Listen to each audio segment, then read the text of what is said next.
ومن سيئات أعمالنا من يهده الله فلا مضل له ومن يضلله فلا هادي له ونشهد أن لا إله إلا الله وحده لا شريك له ونشهد أن سيدنا ومولانا محمدا عبده ورسوله صلى الله عليه وعلى آله وأصحابه وبارك وسلم تسليما كثيرا كثيرا. أما بعد فأعوذ بالله من الشيطان الرجيم. بسم الله الرحمن الرحيم. يريدون ليطفئوا نور الله بأفواههم والله متم نوره ولو كره الكافرون. هو الذي أرسل رسوله بالهدى ودين الحق ليظهره على الدين كله ولو كره المشركون. يا أيها الذين آمنوا هل أدلكم على تجارة تنجيكم من عذاب أليم تؤمنون بالله ورسوله وتجاهدون في سبيل الله بأموالكم وأنفسكم ذلكم خير لكم إن كنتم تعلمون.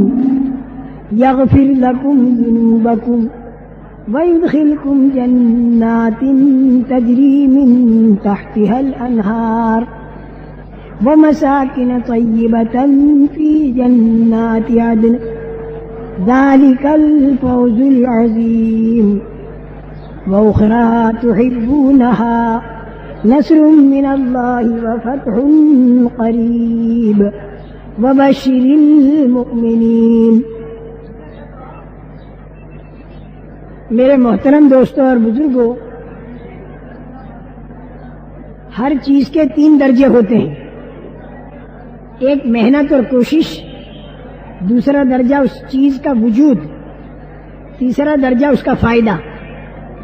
کھیتی میں بھی یہ تینوں باتیں ہوتی ہیں، پہلے محنت، پھر کھیتی، پھر فائدہ. بالکل اسی طریقے سے دین کا معاملہ ہے. پہلے محنت ہوتی ہے، کوشش ہوتی ہے، اس کے بعد دین وجود میں آتا ہے اور اس کے بعد پھر اس کا فائدہ ہوتا ہے. دین کا جو اصل فائدہ ہے وہ ہے اللہ کا راضی ہونا.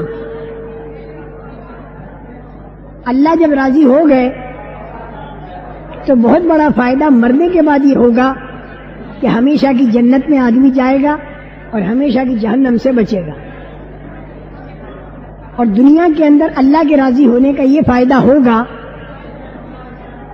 کہ اللہ تعالی خوش ہو کر اپنی قدرت کو حمایت میں لائیں گے، اپنے نعمتوں کے خزانے سے تعلق پیدا فرما دیں گے، تو اللہ تعالی برکتیں، رحمتیں، سکون، چین، اطمینان، محبتیں، امن و امان یہ دیں گے، علاقائی طور پر، شخصی طور پر، عالمی طور پر، جتنا جتنا دین زندہ ہوگا اور اللہ راضی ہوگی.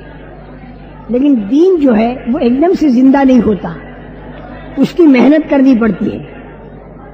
ہر نبی نے محنت کی پھر دین زندہ ہوا.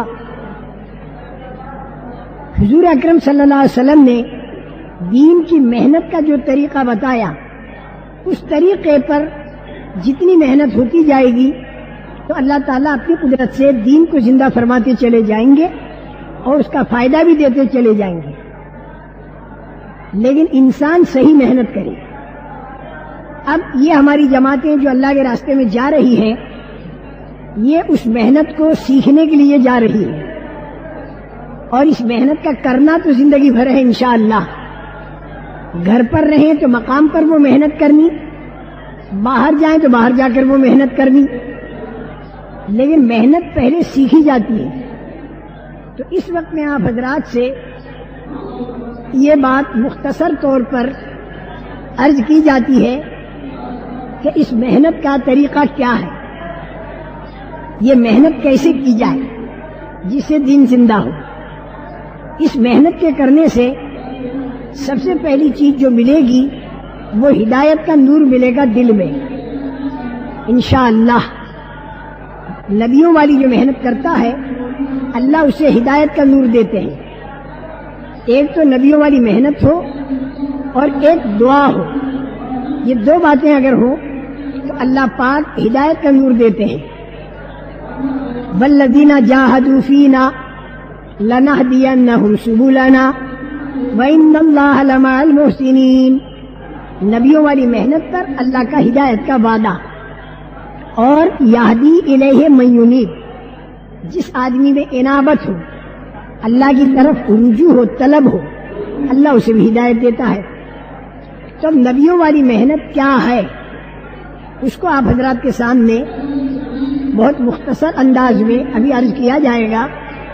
ہماری جانے والی جو جماعتیں ہیں یہ خوب دھیان سے اس بات کو سنیں، اور جو احباب واپس جانے والے ہیں وہ حضرات بھی سنیں، کیونکہ واپس جانے والے جو حضرات ہیں اللہ کی ذات سے امید ہے کہ انہوں نے اجتماع میں شریک ہو کر اگر نقد جماعتوں میں نکلے نہیں ہیں تو امید ہے کہ آئندہ نکلیں گے، تو اس میں یہ باتیں کام آئیں گی. اور اپنے مقام پر جا کر بھی وہ کام شروع کر دیں. اللہ کا یہ فضل ہے کہ ہر جگہ کام کرنے والے کچھ نہ کچھ موجود ہیں، تو مقام پر جا کر بھی کام شروع کر دیں. اب کام کا طریقہ کیا ہے؟ یہ جماعتیں جو اللہ کے راستے میں جا رہی ہیں یہ کام کس طریقے سے کریں؟ ایک تو اس بات کو ذہن میں بٹھا لیں کہ اس محنت کو 6 باتوں کی پابندی کے ساتھ کرنا ہے. 6 نمبروں کی پابندی کے ساتھ کرنا ہے. 6 نمبروں سے ہٹنا نہیں. ایک اس کو ذہن میں بٹھا لیں. اور یہ کام کرنے کے لیے ہمارا وقت مسجدوں کے اندر گزرے. اور ایک بات یہ ذہن میں بٹھا لیں کہ جو ذمہ دار امیر کا بنا ہو اس سے جڑ کر کام کرے، اس کی بات کو مانے. بازار میں گھومنا پھرنا نہ ہو، کام کے اندر لگے رہیں. اب میں وہ 6 باتیں عرض کر دوں کہ وہ 6 باتیں کیا ہیں جس پر ہمیں کام کو شروع کرنا ہے اور آخر تک کام کو اسی طریقے سے کرنا ہے. یہ جو 6 نمبر ہیں یہ پورا دین نہیں ہے، لیکن پورے دین پر چلنے کی اس سے استعداد پیدا ہوتی ہے. ان میں سب سے پہلی چیز جو ہے وہ کلمہ ہے. ہمارے نبی کریم صلی اللہ علیہ وسلم جب نبی بنے تو آپ نے کلمے کی دعوت کو لے کر گھر گھر در در پھرنا شروع کیا، اور صحابہ جنہوں نے کلمہ پڑھا تو وہ کلمے کی دعوت کو لے کر گھر گھر در در پھرے. سب سے پہلی چیز وہ ہے کلمہ. کلمے کے ایک تو ہوتے ہیں معنی، ایک ہوتا ہے اس کا لفظ. اس کا لفظ جو ہے یہ بھی ٹھیک کرنا چاہیے، لا الہ الا اللہ محمد رسول اللہ صلی اللہ علیہ وسلم. بہت آسان سے اس کا ترجمہ سوائے اللہ کے کوئی معبود نہیں، اور محمد صلی اللہ علیہ وسلم اللہ کے سچے رسول ہیں. اللہ کا شکر ہے، اس کا احسان ہے کہ ہم سب کی پیشانی اللہ کے سامنے ٹکتی ہے. اللہ کا شکر ہے. لیکن اس کلمے کو دل میں اتارنے کے لیے بار بار اللہ کی عظمت اور اللہ کی طاقت، اللہ کے خزانے، اللہ کی ذات، اللہ کی صفات، اللہ کی نافرمانیوں پر پکڑ، فرما برداریوں پر مدد، مرنے کے بعد اللہ خوش ہو کر جنت میں داخل کرے، ناراض ہو جائیں تو جہنم میں داخل کرے.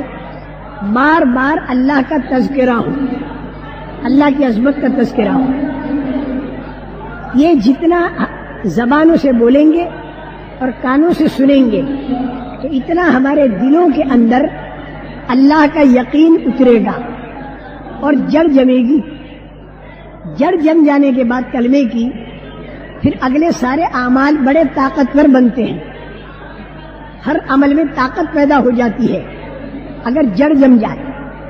درخت کی جڑ نہ جمی ہو، آپ پتوں کو پانی پلاتے رہو، پھلوں کو پانی پلاتے رہو، لیکن جڑ جو ہے وہ سوکھ رہی ہے تو خالی پتوں اور پھلوں پر پانی پلانے سے کام نہیں ہوگا، جڑ مضبوط ہونی چاہیے۔ اس لیے کلمہ جو ہے یہ جڑ ہے، اور اس میں ذہن کے اندر یہ بات بٹھانی ہے بار بار بول کر اور سن کر کہ زندگیوں کا بنانا، زندگیوں کا بگاڑنا اللہ کے ہاتھ میں ہے۔ دنیا کے اندر کی پھیلی ہوئی چیزوں سے زندگیوں کے بننے اور بگڑنے کا تعلق نہیں۔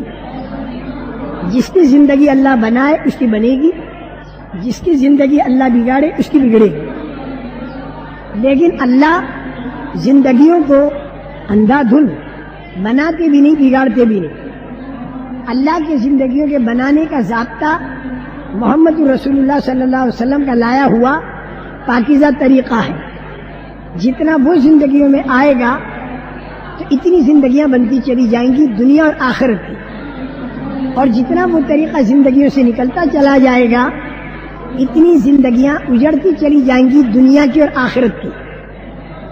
حضور اکرم صلی اللہ علیہ وسلم والا طریقہ پوری زندگی میں آئے، پوری زندگی میں حضور اکرم صلی اللہ علیہ وسلم والا طریقہ ہماری پوری زندگی میں آئے، اس سے اللہ تعالیٰ کا فیصلہ زندگیوں کے بنانے کا ہوگا۔ نعمتوں کے دروازے اللہ کھولیں گے، اور اگر تکلیفیں بھی آئیں تو ان تکلیفوں کے اندر بھی اللہ کی مدد چھپی ہوئی ہوں گی اور اللہ کی رحمتیں چھپی ہوئی ہوں گی۔ وہ تکلیفیں بھی تکلیفیں نہیں رہیں گی، بلکہ اس کے اندر آدمی کو مزہ آئے گا اللہ کا تعلق ملنے کی وجہ سے۔ یہ ہے کلمہ۔ اس کی دعوت کو لے کر گھر گھر در در پھرنا، بار بار اللہ کا بولنا اور سننا۔ جب ہم نے یہ اقرار کر لیا کہ ہمیں اللہ کی بات کو ماننا ہے اور رسول اکرم صلی اللہ علیہ وسلم کے طریقے پر ماننا ہے، جب یہ بات طے کر لی تو دیکھنا پڑے گا کہ سب سے پہلا جو حکم ہے اللہ کا دل میں کلمے کا یقین جمانے کے بعد، وہ حکم نماز کا ہے۔ 5 وقتہ نماز یہ ہر مسلمان مرد اور عورت پر ضروری ہے، 5 وقتہ نماز۔ اب یہ نماز صرف اٹھک بیٹھک بن کر نہ رہے، بلکہ یہ نماز سیکھنی ہوگی۔ نماز ایسی چیز ہے کہ اس پر اللہ کی مدد آتی ہے، کیونکہ نماز میں اللہ پاک خود ہم سے یہ کہلوا رہے کہ ایاک نعبد و ایاک نستعین، اے اللہ ہم تیری ہی عبادت کرتے ہیں اور ہم تجھی سے مدد مانگتے ہیں۔ مدد اللہ سے مانگیں گے عبادت کرنے کے بعد، لیکن یہ عبادت پر مدد اللہ کی کب آئے گی؟ جب یہ عبادت اللہ کو پسند آ جائے، یہ عبادت اللہ کو پسند آ جائے۔ بازار میں آپ کوئی چیز لے کر بیٹھتے ہیں تو اس کی قیمت کب ملتی ہے؟ جب خریدار کو آپ کی وہ چیز پسند آ جائے تو پھر وہ اس کی قیمت دیتا ہے۔ تو اسی طرح نماز بھی اللہ کو پسند آ جائے، اور نماز اللہ کو پسند کب آئے گی؟ جب یہ نماز صحیح طریقے پر پڑھی جا رہی ہو۔ نماز کے صحیح طریقے پر پڑھنے میں پہلے تو اس کا رکوع، سجدہ، کیسے کھڑا ہونا، اس کے ساتھ ساتھ اندر جو چیزیں پڑھی جاتی ہیں وہ ہمیں صحیح یاد ہو۔ اندر کی پڑھی جانے والی چیزیں رسول پاک صلی اللہ علیہ وسلم نے جو ہمیں بتائیں وہ ہمیں صحیح یاد ہو، اور اس کے ساتھ ساتھ نماز کے اندر اللہ کا دھیان ہو، نماز کے مسائل سے بھی واقفیت ہو۔ مسائل سے ناواقفیت پر نماز صحیح نہیں ہوتی، لیکن چونکہ ہمارا تبلیغ کا یہ کام پورے عالم میں ہمیں کرنا ہے تو اس کے اندر جو اختلافی مسائل ہیں اس کے تذکرے کو منع کرتے ہیں، اور وجہ اس کی یہ ہے کہ ہر آدمی مسئلے کا بتانے والا نہ بن جائے۔ ہماری جماعتوں میں اکثر و بیشتر ایسے لوگ نکلتے ہیں کہ جو ناواقف ہوتے ہیں، تو ہر آدمی مسئلہ بتانے والا نہ بنے۔ اور دوسری مصلحت یہ ہے کہ مسائل میں اختلاف ہوتا ہے، تو اگر مسائل بیان کرنے شروع کیے تو آپس میں اختلاف ہو جائے گا اور کام نہیں ہوگا۔ میرے محترم دوستو، مسائل کا تذکرہ نہیں کیا جاتا، فضائل کا تذکرہ کیا جاتا ہے. اگر مسائل وغیرہ کے اندر اختلافات ہوئے تو اس کا یعنی آپس کے اندر اختلاف ہونے کا یہ نقصان ہوگا کہ کروڑوں مسلمان بغیر نماز کے مر رہے ہوں گے اور چند دیندار مسلمان مسائل پر لڑ رہے ہوں گے. ہاتھ اٹھانے کہ نہ اٹھانے، ہاتھ سینے پر رکھیں کہ ناک کے نیچے رکھیں، آمین کو زور سے کہیں یا آہستہ کہیں، چند دیندار نمازی تو اس پر لڑ رہے ہوں گے اور کروڑوں مسلمان بغیر نماز کے مر رہے ہوں گے. اس کے بجائے بھائی مسائل اختلافیہ کا تذکرہ نہ ہو، اپنے اپنے محلے کی مسجد کے امام صاحب سے مسئلوں کو الگ الگ آدمی سیکھ لیا کرے تاکہ نماز اس کی صحیح ہو. لیکن جب جماعتوں میں نکلے تو ہاتھ اٹھانے والے کو اٹھانے دیں، آمین زور سے کہنے والا زور سے کہتا رہے، آہستہ کہنے والا آہستہ کہتا رہے. کیوں کہ یہ جتنی باتیں ہیں یہ ساری نبی پاک صلی اللہ علیہ وسلم کی حدیثوں سے ثابت ہیں. اس لیے ان چیزوں میں بجائے لڑائی کرنے کے ہم فضائل کی تعلیم کریں تاکہ ہمارے دلوں میں ہمارے اندر اعمال کا شوق پیدا ہو اور پیاس پیدا ہو. پیاس پیدا ہو جائے تو اس کے بعد پھر وہ پانی مانگے گا، مسئلے پوچھے گا. اس سے کہا جائے کہ پانی تم اپنے اپنے کنویں کا پیو، یعنی جو اپنے اپنے مقام کے جانکار لوگ ہیں ان سے پوچھ کر چلو. نماز کے اندر مسائل کا جاننا ضروری. ایک بات یہ بالکل ذہن میں بٹھا لیں کہ بغیر مسائل کے سیکھے نماز نہیں ہوگی. وہ سیکھنا تو پڑے گا آپ کو. جماعت کے اندر نکل کر تو صرف اتنا سیکھ لیں کہ نماز میں کیا کیا پڑھا جاتا ہے. سورہ فاتحہ کو اچھی طرح یاد کر لیں، چند صورتیں اچھی طرح یاد کر لیں اور کوشش کریں اس بات کی کہ وہ تجوید کے ساتھ ہو. لیکن بھائی بیچارے بہت سے بوڑھے جن کے دانت بھی نہیں اور 80 سال کی ان کی عمر گزر گئی، اب وہ تجوید کے ساتھ نہیں پڑھ پاتے تو ان کو زیادہ پریشان نہیں کرنا چاہیے. وہ کوشش کرتے رہے. اللہ پاک انہیں کوشش کا بدلہ دے گا، بلکہ ڈبل دے گا. والذی یتطاطع فیہ وہو علیہ شاق لہ اجران، اللہ اسے ڈبل بدلہ دے گا. لیکن سورہ فاتحہ اور چند صورتوں کا صحیح طریقے پر سیکھنا یہ ضروری ہے، کیونکہ نماز میں پڑھا جاتا ہے. نماز کے اندر اٹھنا اور بیٹھنا یہ صحیح طریقے پر ہو، اسی رکوع اور سجدہ صحیح طریقے پر ہو، اطمینان کے ساتھ ہو اور دھیان اللہ کا جم رہا ہو. کیونکہ ہم اللہ کے سامنے کھڑے ہیں تو ادھر ادھر دھیان کو جانے نہ دیں. اگر دھیان اللہ کی طرف نہ جمے تو بھی اپنا کام کوشش کرنا ہے، گھبرا نہ جانا. کوشش کرنا ہمارا کام ہے. کوشش کرتے رہیں اللہ کی طرف دھیان جمانے کی. پھر بھی دھیان ادھر ادھر بچل جائے تو انشاءاللہ امید ہے کہ اس آدمی کو گناہ نہیں ہوگا، کیونکہ یہ دوسروں کے دھیان کو لاتا نہیں، دوسروں کا دھیان خود آتا ہے. اور یہ بیچارہ کوشش کر رہا ہے اللہ کا دھیان لانے کی. تو اللہ کا دھیان لاویں. ادھر ادھر کا دھیان اگر آئے تو کوشش کریں کہ وہ نہ آئے. تو نماز میں ایک تو اللہ کا دھیان ہو، نماز میں جو چیز پڑھی جاتی ہے وہ صحیح ہو، نماز کے اندر کھڑا ہونا، بیٹھنا، رکوع سجدہ وہ بالکل صحیح ہو، نبوی طریقے پر ہو، اور پاکی ناپاکی وغیرہ کا خوب خیال رکھتے ہوئے اور نماز پڑھی جائے. اور اس بات کو ذہن میں بٹھا لو کہ جماعتوں میں نکل کر ایک ماحول ملا اور رغبت پیدا ہوئی دین پر چلنے کی، جس میں پہلی چیز نماز ہے. تو گھروں پر واپس جا کر یا جو لوگ اپنے گھروں پر جا رہے ہیں یہ وہیں پر اپنے نماز اپنے اپنے جانکاروں سے، جو امام صاحب وغیرہ ہیں ان سے سیکھیں. یہ دوسری چیز جو ہے یہ نماز ہے. جتنا ہو سکے ہر بستی کے اندر جتنے لوگ رہتے ہیں، گشت کر کے خوشامد کر کے ان کو نمازی بنانے کی کوشش کی جائے۔ یہ جو مسجد وار جماعتیں وغیرہ بنتی ہیں اور یہ جو 2.5 گھنٹے وغیرہ لگائے جاتے ہیں، واپسی والے بھی اسے کریں گے، آپ حضرات بھی ایسی جماعتیں بناویں گے، ایسی کوشش ہو جائے کہ ہر بستی کا ہر مرد اور ہر عورت نمازی بن جائے، بہت بڑی چیز ہو جائے گی انشاءاللہ۔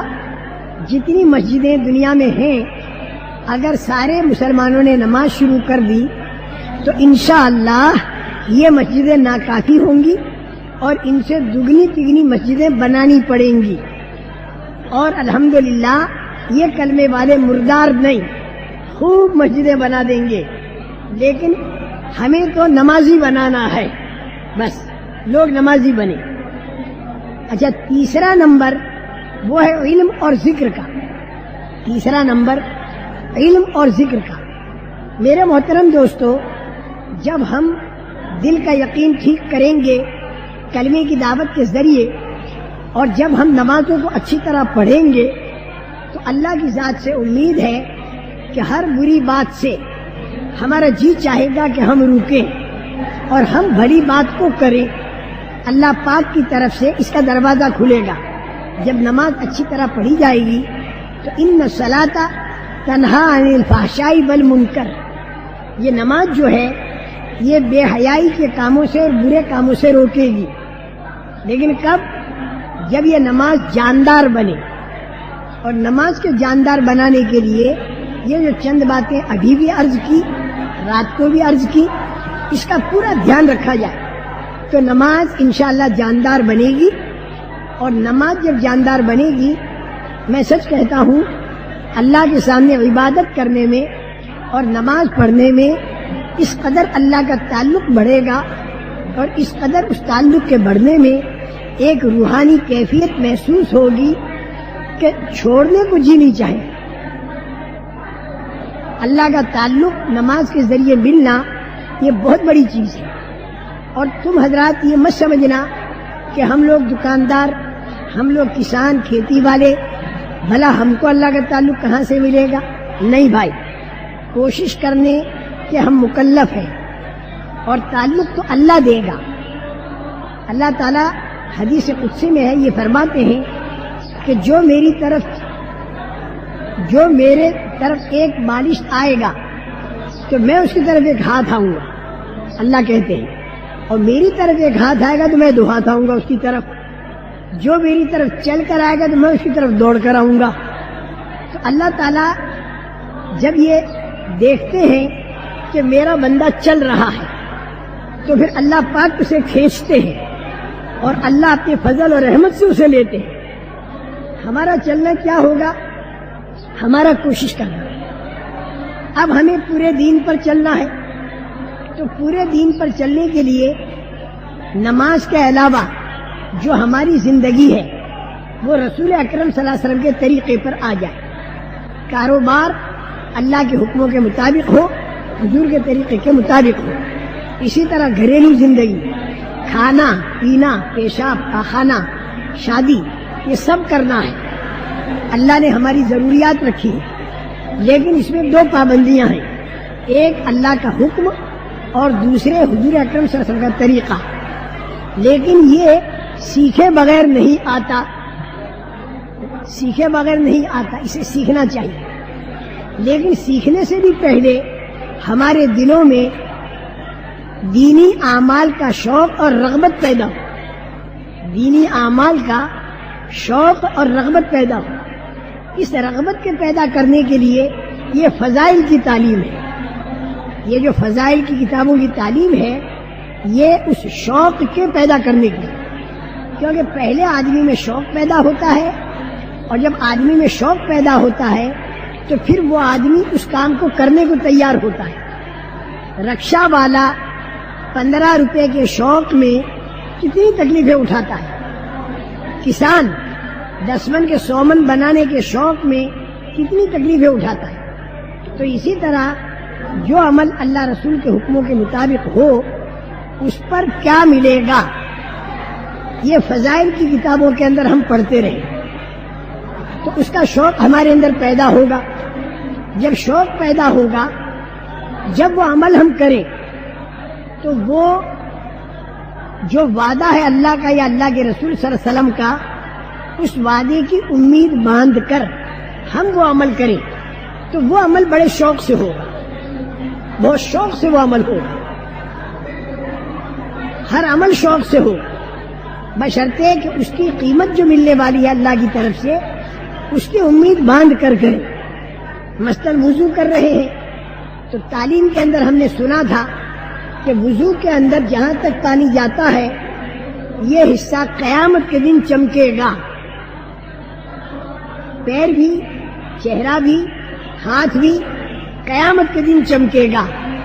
اور رسول پاک صلی اللہ علیہ وسلم حوض کوثر پر اپنے امتیوں کو پہچان پہچان کر پانی پلائیں گے، اور ان کی پہچان کیسے ہوگی؟ ان کے جو وضو کے بدن کے حصے جہاں وضو کا پانی لگتا ہے یہ چمک رہے ہو۔ تو اب یہ بات آپ نے تو تعلیم میں پڑھی، جب آپ وضو کرنے بیٹھے تو بہت شوق کے ساتھ آپ وضو کریں کہ امید ہے اللہ کی ذات سے کہ یہ حصہ قیامت کے دن چمکے گا، اور وہ قطرے جو پانی کے گرتے ہیں وضو میں تو ان قطروں کے ساتھ گناہ جھڑتے ہیں، تو ایک لطف لیں اور مزہ لیں شوق کے ساتھ کہ گویا گناہ جھڑ رہے ہیں۔ اس طریقے سے ہمارے اعمال بہت شوق اور رغبت کے ساتھ ہوں گے، اس لیے یہ فضائل کی تعلیم ہوتی ہے۔ جماعتیں جو نکلتی ہیں تو فضائل اعمال کی کتابیں ان کے پاس ہوتی ہیں، فضائل نماز ہے، فضائل ذکر ہے، اور اسی طرح فضائل قرآن ہے، حکایات صحابہ ہے، فضائل تبلیغ ہے۔ یہ چند کتابیں ہیں، ان کتابوں کو پڑھنے اور سننے شوق اور رغبت کے ساتھ پھر وہ کیفیت اس عمل کے وقت میں پیدا ہو اس کی کوشش کریں۔ لیکن میں درمیان میں بھی کہہ چکا اور دوبارہ عرض کروں کہ فضائل کی تعلیم سے آدمی میں شوق اور رغبت پیدا ہوگی دین پر چلنے کی، لیکن دین پر صحیح چلے اور عمل صحیح ہو، وہ مسائل کو سیکھے بغیر نہیں ہوگا۔ اور مسائل کا سیکھنا یہ اپنے اپنے گھروں پر جا کر اپنے اپنے جاننے والوں سے پوچھ کر مسائل کو سیکھنا ہے۔ سب سے پہلے تو نماز کے مسئلے، اور اس کے ساتھ آپ جو کاروبار کرتے ہیں، کھیتی کرتے ہیں، دکان کرتے ہیں، آپ دفتر میں جاتے ہیں، ان مسائل کا سیکھنا، تاکہ وہ مسائل اللہ کے حکموں کے مطابق ہو، وہ عمل اللہ کے حکموں کے مطابق ہو اور رسول اکرم صلی اللہ علیہ وسلم کے طریقے کے مطابق ہو۔ یہ بالکل نہ دیکھیں کہ پیسہ کم ہوا یا زیادہ، یہ دیکھنا پڑے گا کہ شریعت کے مطابق وہ عمل ہوا یا نہیں ہوا۔ شریعت کے مطابق عمل ہو کر اگر پیسہ کم ملا تو اللہ اسی کم پیسے کے اندر زندگیوں کو بنا دے گا، اور اگر شریعت کے خلاف پیسہ اگر زیادہ بھی ملا تو اسی پیسے کے اندر اللہ تعالیٰ زندگی کو اجاڑ دیتا ہے۔ اس لیے پیسے کے کم زیادہ ہونے کو نہ دیکھا جائے، یہ دیکھا جائے کہ یہ حضور اکرم صلی اللہ علیہ وسلم کے طریقے کے مطابق اور اللہ کے حکم کے مطابق ہے یا نہیں، اور یہ سیکھے بغیر آئے گا نہیں، اسے سیکھنا چاہیے۔ جانکار ہر جگہ موجود ہیں، ان جاننے والوں سے سیکھ کر شادی کا وقت آئے تو شادی میں حضور کا طریقہ کیا وہ سیکھ لو، اور اعمال والی لائن کے چلانے میں، پیدا کرنے میں، دنیا کے اندر پھیلانے میں اپنی ظاہری ترتیب کو یہ لوگ قربان کرتے رہے پوری زندگی۔ 23 سال دور نبوی میں اپنی ظاہری ترتیب قربان کی اللہ کے حکم کو پورا کرنے کے لیے۔ پھر دور صدیقی آیا تو دور صدیقی کے اندر بھی ظاہری ترتیب انہوں نے قربان کی اللہ کا حکم پورا کرنے کے لیے، یہاں تک کہ 3000 کا مجمع حضرت اسامہ کے ساتھ ملک شام کی طرف بھیجنے کا حکم دے گئے تھے اللہ کے نبی صلی اللہ علیہ وسلم، اس حکم کو پورا کیا۔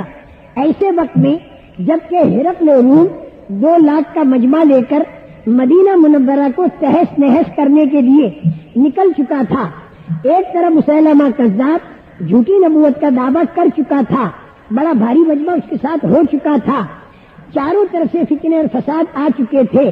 رسول پاک صلی اللہ علیہ وسلم کے دنیا سے تشریف لے جانے کے بعد سارا مدینہ خطرے کے اندر بھر چکا تھا، لیکن اس میں صحابہ نے نبی کے حکم کو انفذوا جیش اسامہ، اس حکم کو پورا کیا کہ حضرت اسامہ کی جماعت کو روانہ کرو، تو انہوں نے وہ جماعت روانہ کر دی۔ اگرچہ صحابہ نے حضرت صدیق اکبر سے کہا کہ انہیں روک لینے، کیونکہ لاکھوں کا حملہ ہونے والا ہے، تو مدینے کی عورتوں بچوں کا کیا ہوگا؟ لیکن حضرت ابوبکر صدیق نے یہ بتایا تم عورتوں بچوں کا کہتے ہو، میں کہتا ہوں نبی کے حکم کا کیا ہوگا؟ اللہ کے نبی کا حکم جب پورا ہوا بدر میں تو باوجود کہ ظاہری ترتیب ہماری آگے پیچھے تھی، لیکن مدد الہی سے کام بنا۔ حنین کے اندر ظاہری ترتیب ہماری بہت مرتب تھی، 12,000 کا ہمارا مجمع تھا، 12,000 کا ہمارا مجمع تھا، تیاری اور سامان بہت تھا، سامنے والے صرف 4,000 تھے، ان کی تیاری سامان اتنا نہیں تھا، لیکن یہاں پر ذرا سا خیال یہ آ گیا کہ ہم تو بھاری مقدار میں ہیں اور وہ تھوڑے ہیں، تو نگاہ اللہ سے ہٹ کر اپنی تعداد پر سب کی نہیں، کچھ لوگوں کی آئی تو اللہ کی مدد آسمانوں پر رک گئی، تو بغیر اللہ کی مدد کے یہ 12,000 کا مجمع 4,000 کے مقابلے میں بھاگنے لگا، سوائے چند کے جو رسول پاک صلی اللہ علیہ وسلم کے ساتھ ٹھہر گئے۔ 12,000 کا مجمع اللہ کی مدد کے بغیر 4,000 کے مقابلے میں بھگدڑ مچی، اور وہاں 313,000 کے مقابلے میں جمے، کیونکہ وہاں مدد تھی۔ کیوں مدد تھی؟ وہاں بات پوری کر دی تھی، یہاں سے مدد کیوں اٹھ گئی؟ بات پوری ہونے میں کسر رہ گئی۔ احد کے اندر جو اللہ کی مدد آئی اب آئی اٹھ گئی، وہ کیوں کہ اللہ کے نبی نے ایک بات فرمائی تھی، وہ بات چند آدمیوں سے چھوٹ گئی۔ نبی کی بات کا چھوٹ جانا اللہ کی مدد کا رک جانا ہے، اور نبی کی بات کا پورا ہونا اللہ کی مدد کا اترنا ہے۔ تو رسول پاک صلی اللہ علیہ وسلم کی بات اگر ہم نے چھوڑ دی اور ہم نے 3,000 کا مجمع مدینے میں روک دیا لاکھوں کی وجہ سے، اور مدد اللہ کی ہے نہیں، تو ہم بغیر مدد الہی کے کچھ نہیں کر سکیں گے، نہ ہمارا سامان کچھ کر سکے گا، نہ ہماری تعداد۔ مدد لانی ہے تو ظاہری ترتیب کی پرواہ کیے بغیر حکم کو پورا کرو۔ ان کا بہت اچھا حکم کو پورا کیا، سب کو بھیج دیا، سب کو بھیج دیا، 100 150 200 رہ گئے۔ پھر دین کا تقاضا آیا کہ کچھ لوگ مرتد ہو رہے، حضرت ابوبکر صدیق رضی اللہ تعالیٰ نے کہا کہ چلو پھر ہم سب چلے۔ حضرت عمر نے عرض کیا کہ امیر المومنین مدینے کی عورتوں بچوں کا کیا ہوگا؟ پھر عورتیں بھی امہات المومنین ہیں، ان کا کیا ہوگا؟ حضرت ابوبکر صدیق کے ذہن میں یہ تھا کہ تم کہتے ہو عورتوں بچوں کا کیا ہوگا، اور میں کہتا ہوں اللہ کے دین کا کیا ہوگا۔ ایک طرف اللہ کے دین، ایک طرف اللہ کے دین کا زندہ ہونا اور مٹنا، اور ایک طرف مدینے کی عورتوں بچوں کا زندہ رہنا ہے مرنا۔ یہ دونوں کا جب مقابلہ پڑ گیا تو ہم دین کو مقدم کریں گے ظاہری ترتیب سے، ظاہری ترتیب آگے پیچھے ہو جائے گوارا کریں گے، لیکن دین کا کام آگے پیچھے ہو جائے اسے گوارا نہیں کریں گے۔ یہ بات حضرت صدیق نے چلائی، اور اتنی چلائی اور یوں کہا کہ اگر اللہ کے دین کی ترتیب کے لیے ہمیں نکلنا پڑا اور ہماری ظاہری ترتیب اتنی آگے پیچھے ہو گئی کہ میری بھی شہادت ہو جائے اور امہات المومنین بھی شہید ہو جائیں، اور ہماری لاشیں مدینے میں تڑپ رہی ہو، ہمارا کوئی دفن کرنے والا باقی نہ رہے، جنگل کے بھیڑیے کتے آ کر امہات المومنین کی لاشوں کو کھائیں، میری لاش کو بھی کھائیں، اسے تو میں گوارا کر لوں گا، لیکن اللہ کا دین مٹ رہا ہو اسے میں گوارا نہیں کر سکتا۔ یہ حضرت ابوبکر کی تقریر تھی۔ ظاہری ترتیب کو آگے پیچھے کرنا ہے موت اور حیات کی، اور اللہ کا حکم اللہ کے دین کے زندہ کرنے کا، اس حکم کو ہمیں پورا کرنا ہے۔ سب نکل گئے، مدینہ بالکل خالی، صرف عورتیں اور بچے، چاروں طرف سے پریشانیاں، لیکن جب ظاہری ترتیب قربان کی حکم اللہ کا پورا کرنے کے لیے، تو پھر اللہ کا غیبی انتظام چلا، اور غیبی انتظام یہ چلا کہ ہرقل روم پر اللہ نے روک ڈال دیا۔ وہ 2 لاکھ کا مجمع لے کر مدینے پر حملہ کیے بغیر واپس ہو گیا ہرقل روم۔ وہ جو مرتدین تھے ان پر بھی اللہ نے روک ڈال دیا، تو وہ سارے کے سارے پھر ایمان کی طرف آنے شروع ہو گئے، اور مہینے 1.5 مہینے 2 مہینے کے اندر نبی پاک صلی اللہ علیہ وسلم جس ترتیب سے دین کو قائم فرما کر تشریف لے گئے تھے، بیچ کے اندر تھوڑا سا مجاہدہ آیا جس میں صحابہ کو اپنی مرضی چھوڑنی پڑی اللہ کی مرضی کو پورا کرنے کے لیے، اور یہ زبردست مجاہدہ کیا تو پھر اللہ کی غیبی مدد آئی. ایک طرف دین کا پھیلنا شروع ہو گیا اور ایک طرف ضرورتوں کے پورا ہونے کا غیبی انتظام بھی اللہ کرنے لگے، اور ایک طرف پریشانیوں کو اللہ نے دور کیا. یہ تینوں کام اللہ پاک نے صحابہ کے ساتھ کیے، باوجود کہ وہ تعداد میں کم تھے، طاقت میں کم تھے، لیکن حکم پورا کرنے میں انہوں نے اپنی ظاہری ترتیب کو آگے پیچھے کیا تو اللہ تعالیٰ نے کتنی بھاری رکاوٹ قیصر اور کسریٰ کی طرف سے تھی اس رکاوٹ کو اللہ نے دور کر دیا. جیسے فرعون حامان والی رکاوٹ دور ہوئی، یہاں قیصر کسریٰ والی رکاوٹ دور ہوئی. بڑی بھاری پریشانی تھی وہ ختم ہوئی. خیبر کی ایک پریشانی تھی وہ ختم ہوئی حضور کے زمانے میں. تبوک کے ذریعے پریشانی آئی وہ ختم ہوئی. مکے کے بے ایمانوں کی طرف سے جو پریشانی آئی وہ بدر کے اندر ختم ہوئی، خندق میں اور زیادہ ختم ہوئی، احد کے اندر کچھ اگاڑ پچھاڑ ہوا. قیامت تک یہ بتانے کے لیے کہ نبی کی بات کے چھوڑنے پر اور دنیا کی طرف نگاہ جانے کی وجہ سے اللہ کی مدد اٹھ جاتی ہے، یہ قیامت تک لوگوں کو پتہ چل جائے. یہ ساری سیرت مبارکہ 23 سال کی نبوی اور 2.5 سال کی صدیقی، اس میں آپ کو کیا ملے گا؟ اللہ کے حکم پر، دین کے تقاضوں پر ظاہری ترتیب کو آگے پیچھے کرنا. اس پر 3 دروازے اللہ نے کھولے. ایک تو غیبی طریقے پر ضرورتوں کا پورا کرنا. قیصر اور کسریٰ کا خزانے قدموں پر صحابہ کے ڈالے، 25.5 سال کے اندر 700 سال تک اگر کماتے تو اتنا نہ ملتا، اللہ نے اس سے زیادہ دے دیا. پریشانیوں کو دور کرنے میں خدا کا غیبی نظام یہ چلا کہ قیصر اور کسریٰ ان دونوں لائن کی پریشانیوں کو اللہ نے دور کیا، اور غیبی انتظام اللہ کے دین کے پھیلانے کا اللہ تعالیٰ نے ایسا کیا کہ چاروں طرف اللہ کا دین پھیلنے لگا. چاہے ظاہر میں کچھ نہ دکھائی دے، لیکن اللہ پاک غیبی انتظام دین کے پھیلانے کا کرتے ہیں. ہم ہندوستان والوں کو جو ایمان ملا یہ حضور اکرم صلی اللہ علیہ وسلم کے طائف کی تکلیفوں پر ملا. طائف میں جو حضور اکرم صلی اللہ علیہ وسلم نے تکلیفیں اٹھائیں اور ظاہری جو ترتیب تھی وہ آگے پیچھے کر دی اور خوب تکلیفیں اٹھائیں. آپ کو پتھر مارے گئے، بے ہوش ہو گئے. بے ہوشی کی حالت میں حضرت ابو بکر رسول پاک صلی اللہ علیہ وسلم کو لایا گیا باغ میں، پانی کا چھڑکاؤ کیا، آپ کی آنکھ مبارک کھلی، سامنے دیکھا تو حضرت جبریل کھڑے ہیں، ان کے ساتھ ایک فرشتہ پہاڑوں کا کھڑا ہے. حضرت جبریل نے کہا کہ اللہ نے سب دیکھ لی سن لی، اور اللہ تعالیٰ نے فرشتہ پہاڑوں کا بھیجا ہے. پیارے نبی آپ جو کہو گے اس فرشتے سے وہ کر دے گا، اللہ کی طرف سے آیا ہے. اگر کہو گے کہ دونوں پہاڑوں کو ملا کے طائف والوں کو ختم کر دیا جائے پھر طائف والے ختم ہو جائیں گے، آپ جو کہو. لیکن رسول پاک صلی اللہ علیہ وسلم کے قلب مبارک میں انسانیت کا غم تھا، انسانیت کا درد تھا، انسانیت کا فکر تھا. ان کو کوئی دھکے مارتا تھا تو دھکے مارنے والوں کے پاس بھی دوبارہ جاتے تھے، فرماتے تھے کہ تم نے تو میرے کو دھکا مار دیا لیکن میں دوبارہ تمہارے پاس آیا ہوں، میں اللہ کا سچا نبی ہوں، مرنے کے بعد والی جو زندگی بتاتا ہوں وہ مرتے ہی شروع ہو جائے گی. تم نے تو میرے کو دھکے مار دیے لیکن میں دوبارہ تمہارے پاس آیا ہوں تاکہ میری بات کو اگر تم مان لو تو فرشتے تمہیں دھکے نہ مارے قیامت میں اور قبر میں. میں تمہیں دھکوں سے بچانے کے لیے آیا ہوں.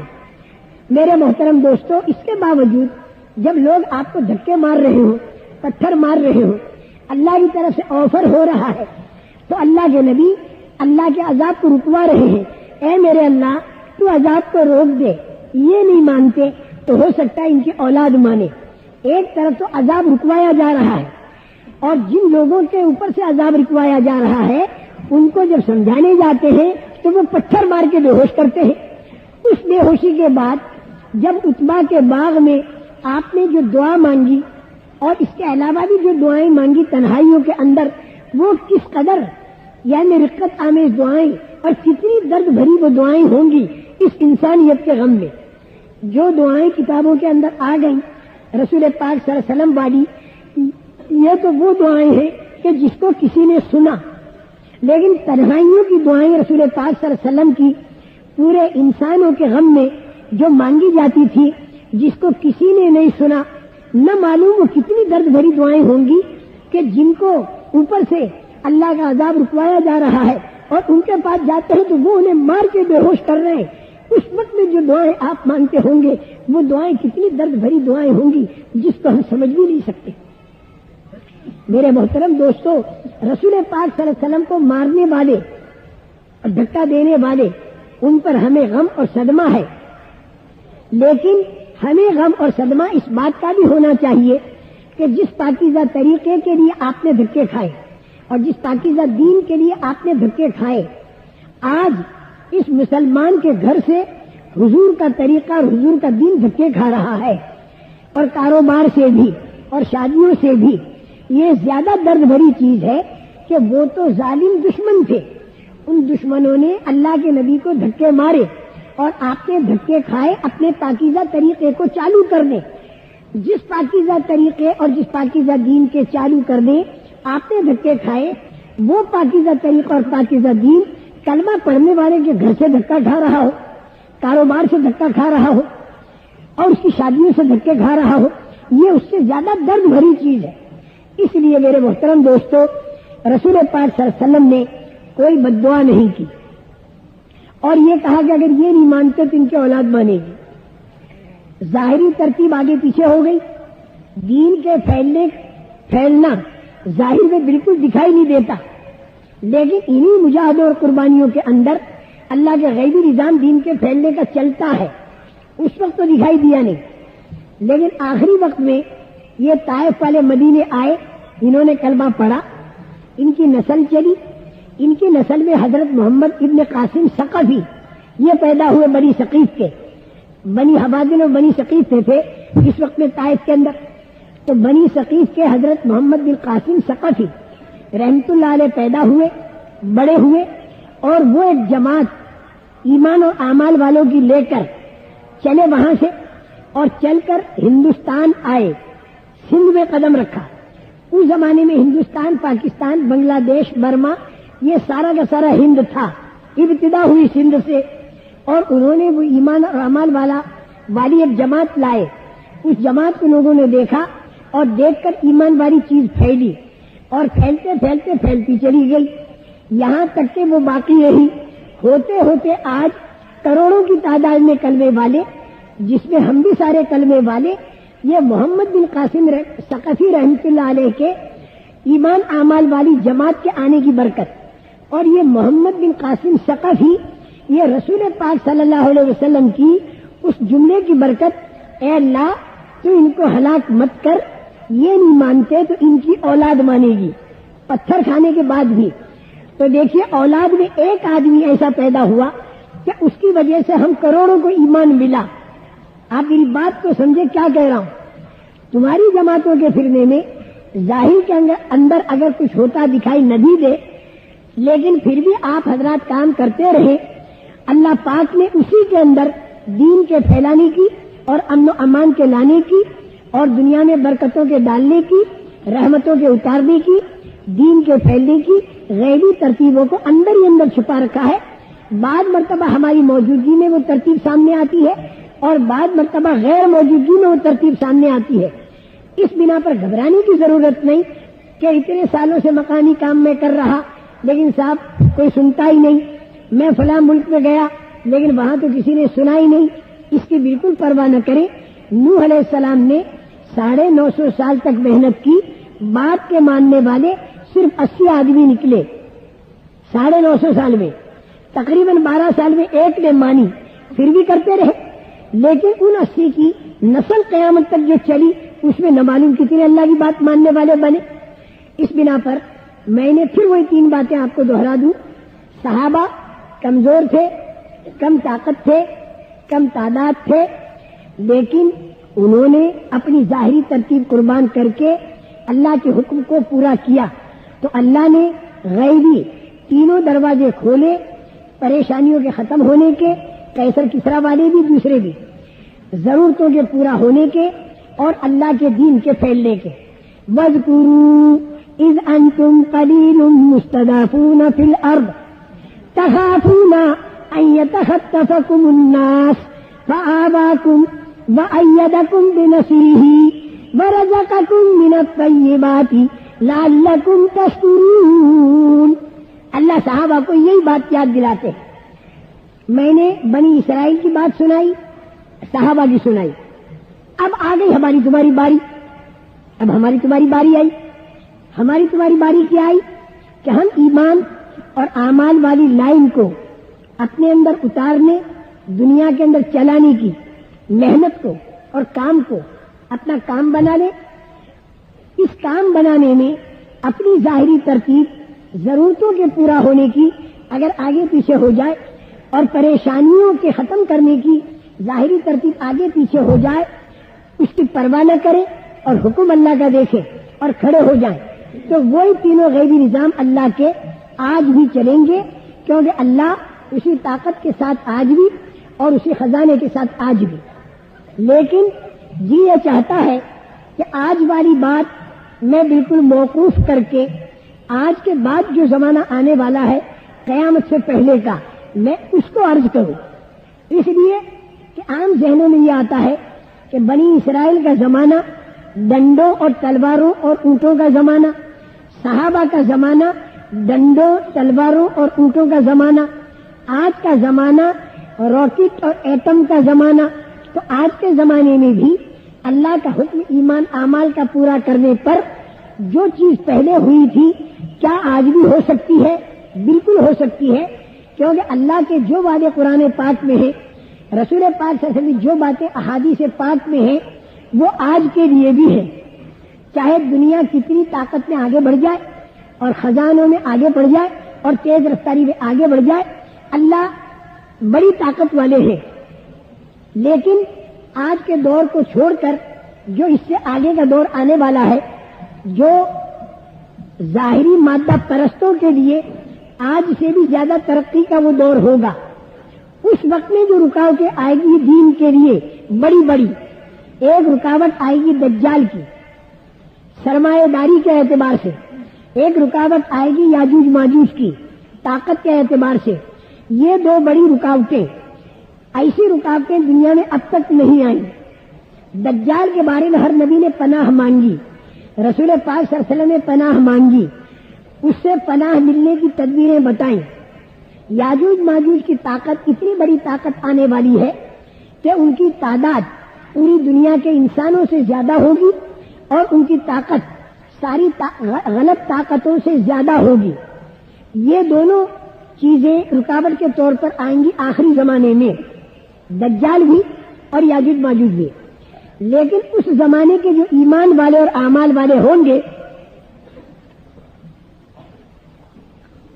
وہ بنی اسرائیل کی طرح بے کسر بے بس ہوں گے, صحابہ کی طرح بے کسر بے بس ہوں گے, ہم لوگوں کی طرح بے کسر بے بس ہوں گے, بلکہ اس سے بھی زیادہ. لیکن وہ ایمان اور اعمال کی لائن پر اپنی ظاہری ترتیب کو آگے پیچھے کریں گے, حکم اللہ کا نہیں توڑیں گے. پھر ان کے لیے بھی وہی تینوں دروازے غیبی مدد کے کھلیں گے. یہ تینوں دروازے غیبی مدد کے آدم علیہ السلام کے زمانے سے اب تک کھلتے رہے اور قیامت سے پہلے بھی کھلیں گے. تو یہ غیبی دروازے تینوں آج کیسے نہیں کھل سکتے اگر کیا جائے تو؟ اب اسے آپ سنیے. دجال 40 دن تک رہے گا اور خدائی کا دعویٰ کرے گا. ایمان اعمال والے اس کو خدا نہیں مانیں گے تو ان کو وہ بہت پریشان کرے گا. جو اسے خدا مانیں گے تو ان کو وہ راحت سے رکھے گا. 40 دن تک ایمان اعمال والے تکلیفیں اٹھائیں گے, کھیتوں میں ان کے تنگی, جانور ان کے دبلا. لیکن انہوں نے کہا ہم ساری ظاہری ترتیب کو قربان کر دیں گے, حکم خدا کا نہیں توڑیں گے کہ ہم دجال کو خدا مانیں.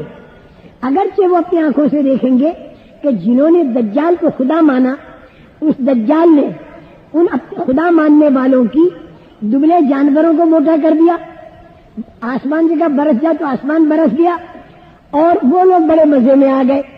اور یہ خدا کی طرف سے امتحان ہوگا. دجال کے کہنے پر اللہ مردوں کو زندہ کریں گے, دجال کے کہنے پر اللہ بارش کو برسائیں گے, دجال کے کہنے پر اللہ دبلے جانوروں کو موٹا کریں گے.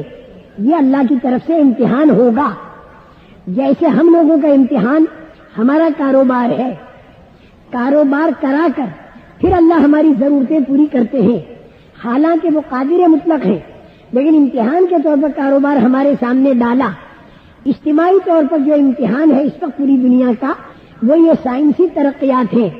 ان سائنسی ترقیات کو اللہ نے چلوایا، لیکن عام ذہن یہ بنے کہ سائنس والوں نے کیا۔ اسی طرح اس زمانے کے جو بے دین لوگ ہوں گے وہ سمجھیں گے کہ دجال خدا ہے، کیوں کہ بارش برساتا ہے، مردوں کو زندہ کرتا ہے، جو کہتا ہے وہ ہوتا ہے۔ تو کچے لوگ اس کو خدا مانیں گے اور حکم اللہ کا توڑیں گے اور 40 دن تک مزے میں رہیں گے، اور ایمان اعمال والے جو اللہ کے حکم پر اپنی ظاہری ترتیب کی پرواہ نہیں کریں گے، وہ کہہ دیں گے کہ تو خدا نہیں، ہمارا اللہ تو اللہ ہے اور وہی کارساز ہے۔ 40 دن تک وہ لوگ مذاق اڑائیں گے کہ دیکھو دجال کو خدا نہیں مانا، کتنے تکلیفوں میں ہو۔ انہوں نے کہا ہم ان تکلیفوں کو برداشت کر کے اپنی مرضی کو قربان کریں گے خدا کی مرضی کو پورا کرنے کے لیے، اور اللہ کی مرضی کے پورا کرنے کے اندر اللہ کی مدد چھپی ہوئی ہے، اسی مجاہدے میں مدد چھپی ہوئی ہے۔ 40 دن جب پورے ہو جائیں گے دجال کے، تو پھر اللہ کا غیبی انتظام ہوگا۔ وہی غیبی بار بار کہہ رہا ہوں، اسے بھول مت جانا۔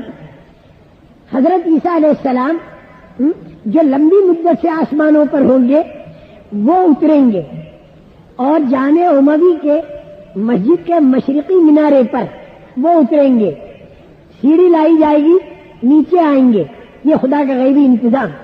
اور حضرت عیسیٰ علیہ السلام دجال کو باب لد پر آ کر اور وہیں پر ختم کریں گے، اور جہاں پر آج باب لد ہے وہاں کی جماعت ہندوستان میں آئی، کام کر کے وہاں پر گئی، جہاں دجال اترنے والا ہے وہاں مسجد وار جماعتیں بنی ہوئی ہیں اور کام کر رہی ہیں۔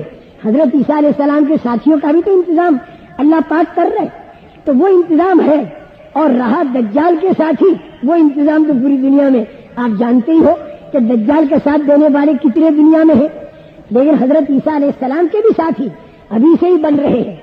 اللہ جل جلالہ و من والہ اسے عیسیٰ علیہ السلام کے ہاتھوں ختم کروا دیں گے، اور جتنے دجال کے چیلے چانٹے ہوں گے ان چیلے چانٹوں کو بھی عیسیٰ علیہ السلام ختم کریں گے، اور یہ ایمان والے بے کس اور بے بس ان کے لیے اللہ کی طرف سے غیبی مددوں کے دروازے کھلیں گے۔ لیکن پھر ایک مجاہدہ آئے گا، اتنا تو یاد رکھو، ایمان اعمال والوں پر دنیا کے اندر مجاہدہ بھی آئے گا، پھر مدد، پھر مجاہدہ، پھر مدد، مجاہدے میں ترقی اور مدد میں تسلی، پھر مجاہدہ آیا اس میں ترقی اور پھر مدد میں تسلی۔ مجاہدے میں ترقی کیا؟ جب مجاہدہ آتا ہے کہ یہ ایمان اعمال والے اللہ کے سامنے روتے بہت ہیں، جب یہ روتے ہیں تو اللہ کا تعلق ان کا بڑھتا ہے، جیسے مال والے کا مال بڑھنے سے خوشی، اور جیسے عہدے والے کا عہدہ بڑھنے سے خوشی، جیسے ڈگری والے کی ڈگری بڑھنے سے خوشی، تو ان ایمان والوں اور اعمال والوں کا تعلق مجاہدوں کے اندر جب اللہ سے بڑھتا ہے راتوں کے رونے میں، تو انہیں راتوں کے رونے میں اللہ کا تعلق بڑھنے میں اتنا لطف اور مزہ آتا ہے کہ اس کا انداز وہ آدمی نہیں کر سکتا جس کو اللہ کا تعلق نہ ملا۔ خوب ترقی ہوتی، اور بعض مرتبہ تو اللہ پاک بھی اس مجاہدے کو ذرا آگے بڑھا دیتے ہیں، تھوڑا سا آگے بڑھا دیتے ہیں تاکہ خوب روے اور تعلق یہ اللہ کا بڑھاوے، تاکہ اللہ خوب خوش ہو، اور خوب خوش ہو کر اور خوب اس کی مرضی کو پوری کرے جنت پہ لے جا کر۔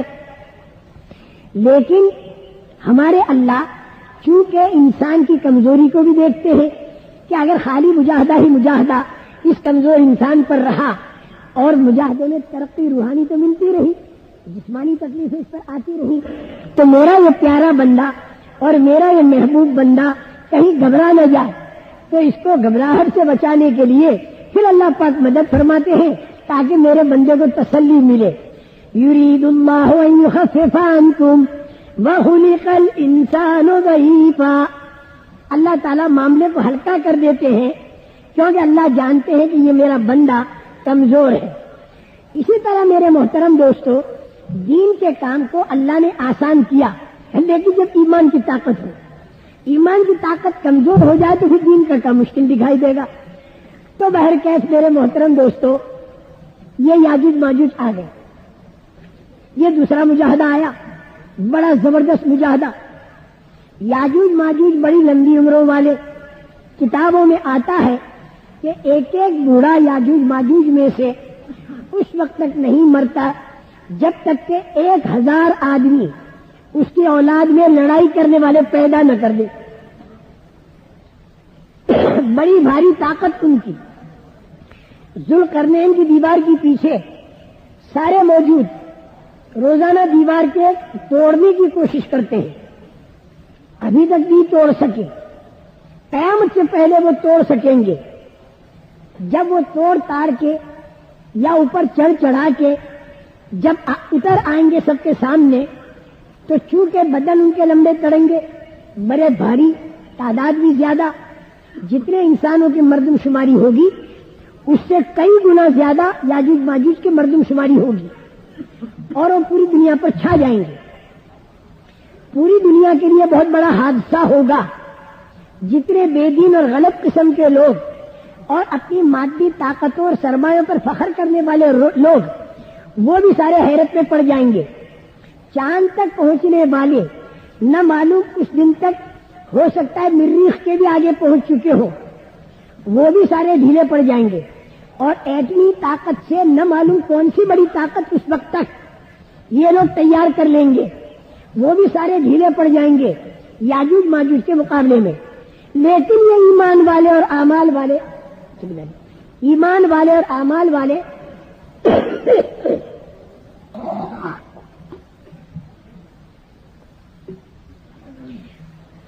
اسی بے کسی اور بے بسی کے ساتھ ساری ظاہری ترتیب قربان کر کے اور پہاڑوں کے غاروں کے اندر انہیں جانا پڑے گا۔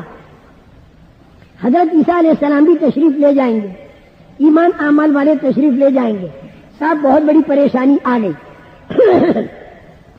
اب یہ یاجوج ماجوج ان سب کو کھا پی کر صاف کریں گے، جن کو جو سارے ظاہری ترتیب پر چل رہے تھے اور اللہ کے حکموں کی پرواہ نہیں تھی، اور اللہ میاں نے موقع دے رکھا تھا ٹھیک ہونے کا لیکن نہیں ہوئے، تو اللہ تعالیٰ نے وَكَذَلِكَ نُوَلِّي الظَّالِمِينَ بَعْضَهُمْ بِبَعْضٍ، اللہ تعالیٰ بعض ظالموں کو اس سے بڑے ظالم مقرر کر دیتے ہیں، پھریں گے اور یہ کہیں گے بتاؤ ہمارے مقابلے پر کون ہے۔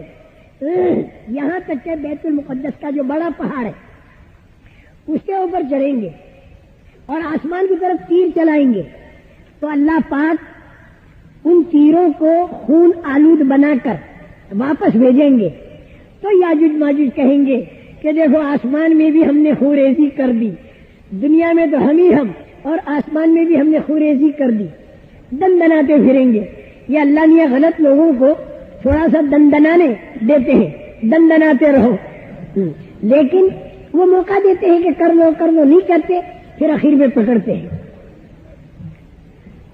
میرے محترم دوستو، یہ جو ایمان والے اعمال والے بے کسر بے بس پہاڑ کے غاروں میں کھانے پینے کی ساری ترتیب تو چھوڑ کے جانا پڑا، اب ان کے کھانے پینے کا کیا ہوگا؟ غیبی ترتیب سے اللہ کھانے پینے کا انتظام کریں گے۔ وہ یہ کہ سبحان اللہ والحمدللہ ولا الہ الا اللہ واللہ اکبر یہ پڑھیں گے، اور ان کے پڑھنے پر ان کے پیٹ بھرتے رہیں گے۔ یہ خدا کا غیبی انتظام ضرورتوں کے پورا کرنے کا ہوا۔ لیکن پریشانی کیسے ختم ہو؟ فرعون، قارون، حامان، قیصر، کسرا، اس سے بھی بڑی پریشانی یاجوج ماجوج۔ دجال تو گیا تو خوب رو رو کر دعا مانگیں گے۔ اللہ میاں بعد مرتبہ دین کے کام کرنے والوں کے ظاہری سہارے چاروں طرف سے ہٹاتے ہیں، اور سوائے اللہ کے سہارے کے کوئی سہارا بچتا نہیں۔ اس وقت میں جب یہ بلبلاتے اور گڑ گڑاتے ہیں اور پھر اللہ کی مدد آتی ہے، خوب گڑ گڑائیں گے، بلبلائیں گے، پھر اللہ کی مدد آئی پریشانی یہ دور کرنے کی۔ وہ یہ کہ کیڑے، ان یاجوج ماجوج کی گردن پر کیڑے پڑیں گے، اور کیڑے پڑنے کی وجہ سے تھوڑی دیر میں جو ہزاروں سال سے زندہ تھے تھوڑی دیر کے اندر وہ مر کے ختم ہو جائے۔ اس پریشانی کو اللہ نے دور کیا۔ جانور لمبی گردنوں والے آ کر یاجوج ماجوج کی لاشوں کو نہ معلوم کہاں جا کر پھینکیں گے، پھر یہ ایمان اعمال والے نیچے اتریں گے۔ نیچے اتر کر دیکھیں گے کہ پوری دنیا کے اندر سے بے ایمان ختم ہو گئے، بے دین ختم ہو گئے، صرف دین ہی دین ہے، ایمان ہی ایمان ہے. پھر اللہ بارش برسائیں گے، اتنی برکت ہوگی کہ ایک بکری کا دودھ پوری جماعت پیٹ بھر کے پیے گی، اور ایک انار اتنا بڑا کہ پوری جماعت پیٹ بھر کے کھائے گی، اور اس کا چھلکا چھتری کی طرح سے اوڑھا جائے گا. غیبی طریقے پر ضرورتوں کے پورا کرنے کا انتظام ہوا، غیبی طریقے پر پریشانی کے ختم ہونے کا انتظام ہوا، اور غیبی طریقے پر دین ہی دین کے ہونے کا انتظام کہ پوری دنیا میں دین ایمان ہی ہوگا، بے ایمان ایک بھی آدمی نہیں ہوگا. تینوں کام ہو گئے. پوری تقریر کے اندر غیبی طریقے پر 3 باتیں عرض کی، لیکن موت کے بعد والا جو مرحلہ ہے وہ تو سارا غیبی ہی غیبی ہے. قبر میں غیبی مدد، حشر میں غیبی مدد، جنت میں غیبی مدد، اور اگر جہنم میں جانا پڑا ایمان والوں کو نکالنے کے لیے، ایسا ہوگا جیسے آج گشت کر رہے ہیں نا بازاروں میں اور مسجدوں کو بھر رہے. بعض ایمان والوں کو اللہ یوں کہیں گے کہ جہنم میں جاؤ، جس کے اندر 1 دینار کے برابر ایمان ہو سے نکال لاؤ. یہ گشت کر کے اندر نکال لائیں گے. پھر اللہ کہیں گے آدھے دینار بھی جس کے اندر ایمان ہو سے بھی نکال لاؤ، نکال لائیں گے. تو کہیں گے ذرے کے برابر بھی ایمان ہو سے بھی نکال لاؤ، نکال لائیں گے. لیکن وہ جہنم کی آگ ان ایمان والوں کو تکلیف نہیں دے سکے گی، کیونکہ وہ خدا کے قبضے میں ہے. تو جہاں جائے اللہ کی مدد ہی مدد اس کے ساتھ، قبر میں، حشر میں، جنت پر، پل صراط پر، اعمال کے ترازو کے تلنے کے وقت ہر جگہ اللہ کی غیبی مدد ہوگی، اور دنیا میں بھی غیبی مدد ہوگی. اتنا تو سمجھ لیا. اچھا، اب آپ سے یہ عرض کروں کہ وہ ایمان اور اعمال صالحہ ہے کیا؟ یہ تو سارا میں نے یہ عرض کیا کہ اس پر کیا ملے گا، دنیا اور آخرت میں کیا ہوگا، ظاہری ترتیب آگے پیچھے کرنے پر. لیکن وہ ایمان اور اعمال صالحہ ہے کیا؟ ایمان کے اندر چند باتوں پر ایمان لانا. آمنت باللہ، میں اللہ پر ایمان لایا. اس کے معنی یہ کہ دنیا میں جتنی ذاتیں ہیں اس کا یقین دل سے نکل جائے اور اللہ کی ذات کا یقین دل میں آ جائے. ملک، مال، روپیہ، پیسہ، سونا، چاندی، اس کا یقین دل سے نکل جائے اور اللہ کی ذات کا یقین دل کے اندر آ جائے. ساری کی ساری چیزوں کے اندر ہوگا وہی جو اللہ کا فیصلہ اور اللہ جو طے کرے، یہ یقین دلوں کے اندر بیٹھ جائے. یہ ہے اللہ پر ایمان لانا. لیکن اس میں 2 کام کرنے پڑیں گے. ایک تو اللہ کے یقین کا دل میں لانا، اور ایک مخلوقات کے یقین کا دل سے نکالنا. مخلوقات دکھائی دیتی ہے، اللہ دکھائی نہیں دیتے، تو اللہ کا یقین خود نہیں آتا، اسے لانا پڑتا ہے. اور مخلوقات کا یقین خود آتا ہے، اسے نکالنا پڑتا ہے. تو اللہ کا یقین لایا کیسے جائے، مخلوقات کا یقین نکالا کیسے جائے؟ اس کے لیے 2 کام کرنے پڑیں گے. اللہ کا یقین دل میں لانے کے لیے بار بار اللہ کا بولنا، بار بار اللہ کا سننا. جتنا اللہ کا بولنا اور سننا ہوگا اتنا اللہ کا یقین آئے گا. لیکن کاروبار کا اور گھر کا یقین نکالنے کے لیے ہمیں دوسرا کام کرنا پڑے گا، اور وہ کیا ہے؟ وہ ہے قربانی. قربانی سے غیر کا یقین نکلے گا، اور بار بار اللہ کو بولنے اور سننے سے اللہ کا یقین آئے گا. اور بار بار اللہ کا بولنا اور سننا، اس کے کیا معنی؟ یہی معنی ہے دعوت کے. دعوت کے کیا معنی؟ بار بار اللہ کا بولنا اور سننا. اسی وجہ سے آپ حضرات 2.5 گھنٹہ اگر روزانہ کا مسجد کا آباد کرنے کے لیے دیں گے، مسجد وار جماعت آپ بنائیں گے، گشت کریں گے، تعلیم کریں گے، تو اس کے اندر آپ اپنی کاروباری گھریلو ترتیب قربان کر کے اور بار بار اللہ کو بولیں گے، سنیں گے اپنے مقام پر رہ کر، تو آپ کے ایمان کے اندر ترقی ہوتی چلی جائے گی. لیکن پہلے یہ سیکھنا پڑتا ہے.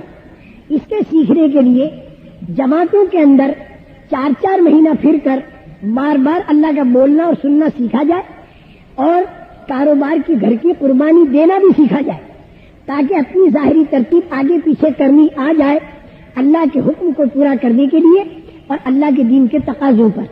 ایمان کے اندر پہلی بات جو ہے وہ یہ ساری ذاتوں سے یقین نکل کر اللہ کی ذات پر یقین آ جائے.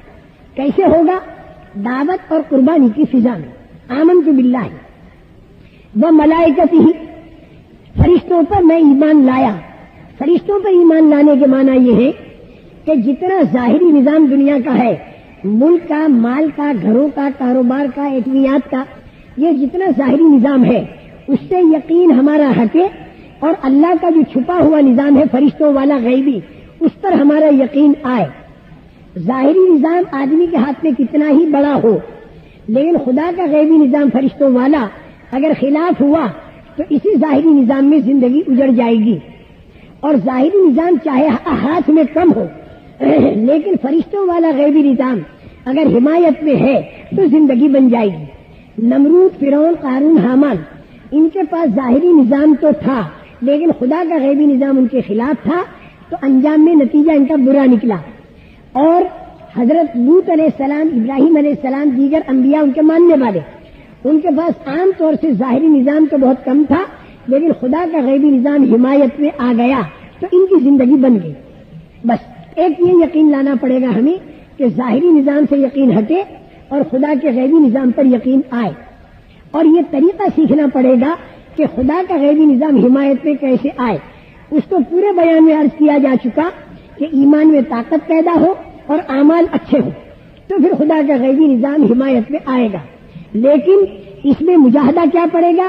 ظاہری نظام کی ترتیب کو آگے پیچھے کرنا پڑے گا.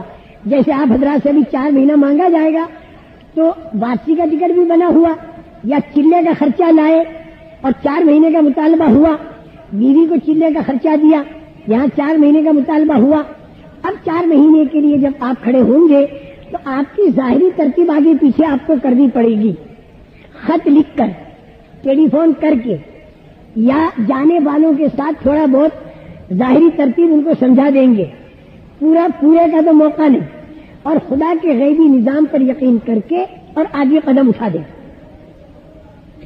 پھر خدا کا غیبی نظام حمایت میں آئے گا. 2 باتیں. تیسری بات، آمنت باللہ و ملائکتہ و کتبہ. کتبہ میں ہمیں اللہ نے یہ بتایا کہ جتنے علوم انسانیہ ہیں ان سے یقین ہٹ کر علوم الہیہ پر یقین آ جائے. علوم انسانیہ کیا ہے؟ چیزوں کی لائن کا علم. سونے چاندی ملک مال سے یوں ہوگا، یہ علم انسانی ہے. اور علم الہی کیا ہے جو اللہ نے آسمانی کتابوں کے ذریعے دیا؟ وہ یہ ہے کہ نماز سے کامیابی، روزے سے تقوی، دعا سے قبولیت، اعمال کے اندر اللہ پاک تاثیرات بتائیں گے. اس عمل پر میں یوں کروں گا، اللہ کے دین کی محنت کرو گے تو میں تمہاری مدد کروں گا. ان تنصر اللہ ینصرکم. یہ ہے علوم الہیہ. علوم الہیہ کیا ہے؟ کون سے عمل پر میں کیا کروں گا، اگر تم برا عمل کرو گے تو میں کیا کروں گا. ظہر الفساد فی البر والبحر بما کسبت ایدی الناس لیذیقہم بعض الذی عملوا لعلہم یرجعون.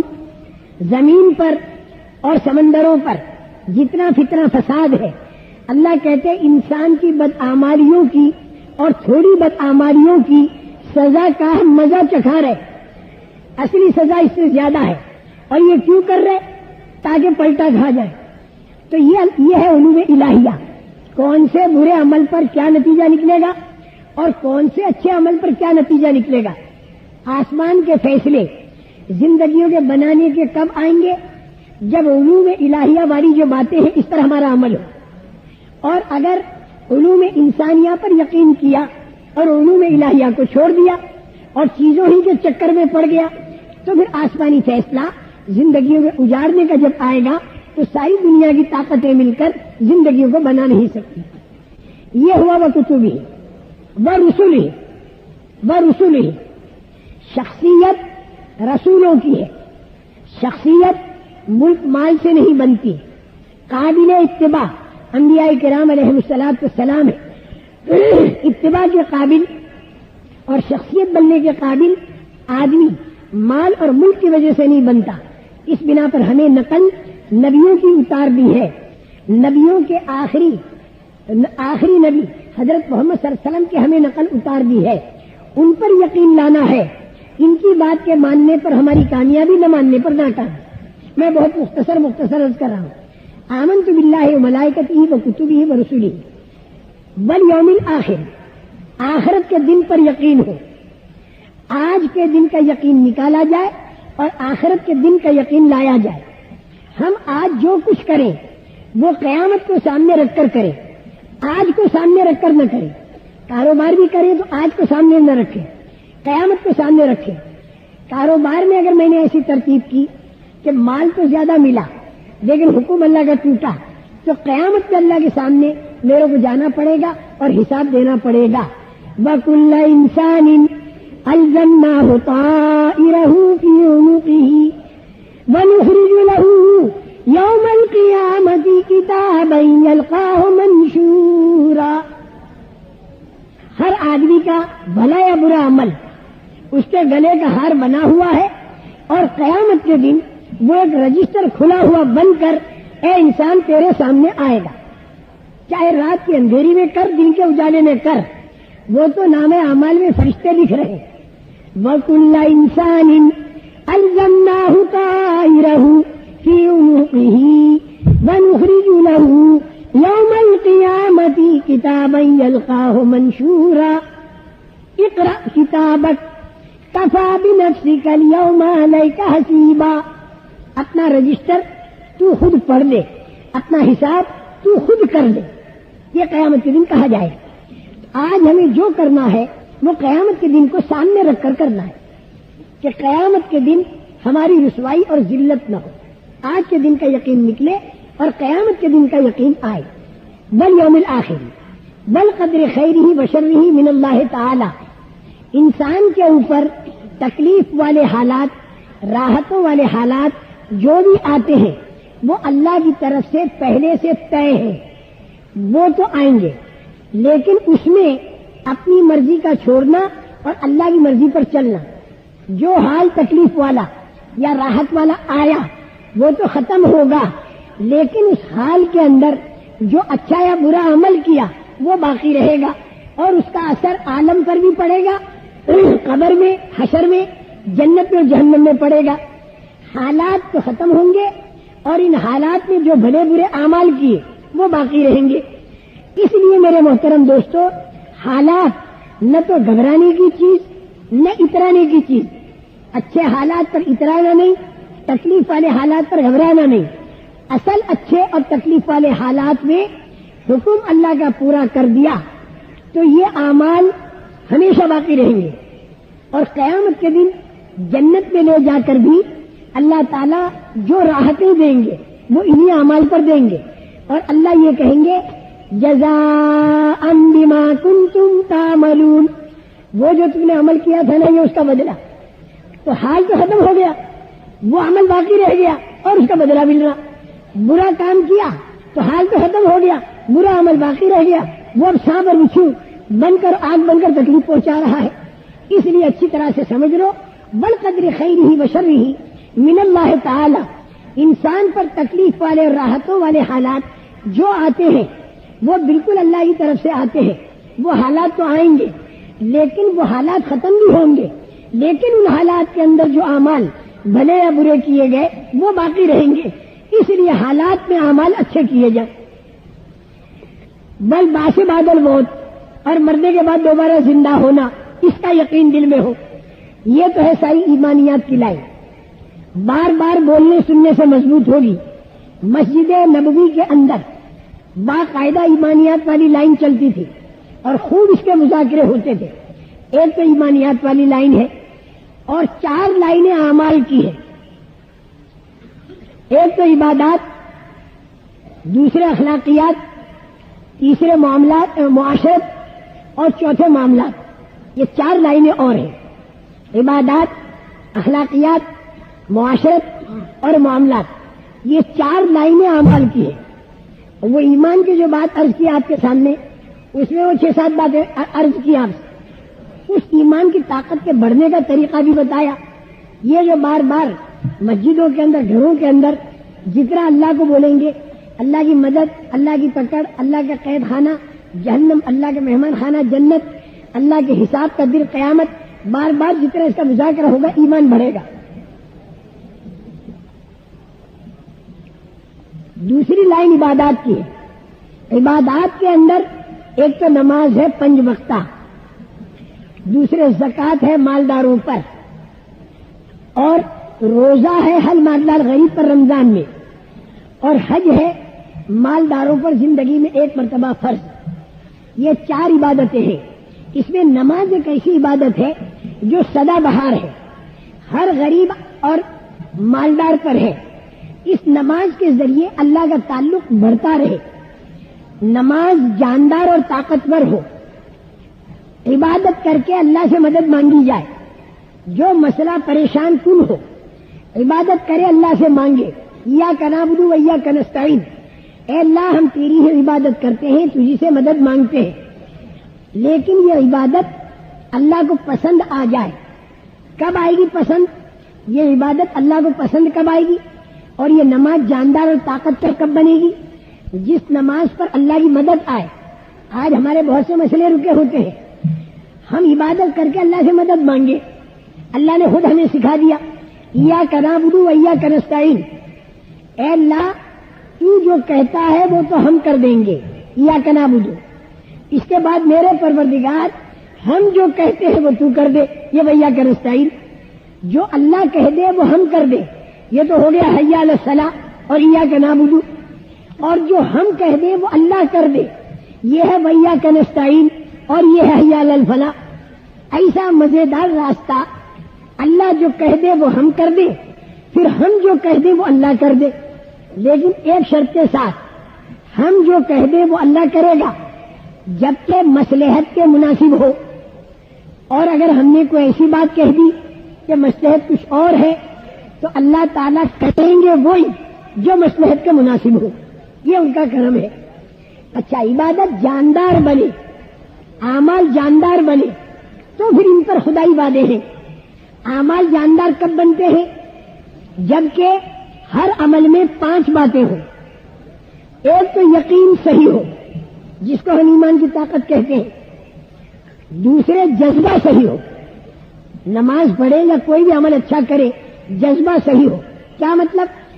جو قیمت اللہ نے بتائی اس عمل پر، اس قیمت اور اللہ کے وعدے پر یقین کر کے، اللہ کے وعدے کی امید باندھ کر آدمی شوق سے اس عمل کو کرے.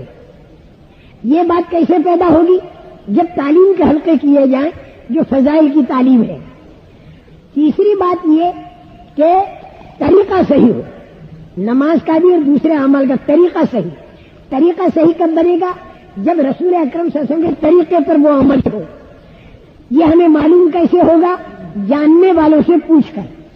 جاننے والوں سے مسائل کو پوچھ کر ہمیں نماز کو پڑھنا چاہیے اور ہمیں دوسرے کام بھی کرنے چاہیے. 3 باتیں. چوتھی بات یہ کہ دھیان صحیح ہونا چاہیے، یعنی اللہ کا دھیان ہو. یہ اللہ کا دھیان کب ملے گا؟ ذکر کے ذریعے، تلاوت کے ذریعے، دعاؤں کے ذریعے. جتنا ہم اس میں لگیں گے ہمیں اللہ کا دھیان ملے گا.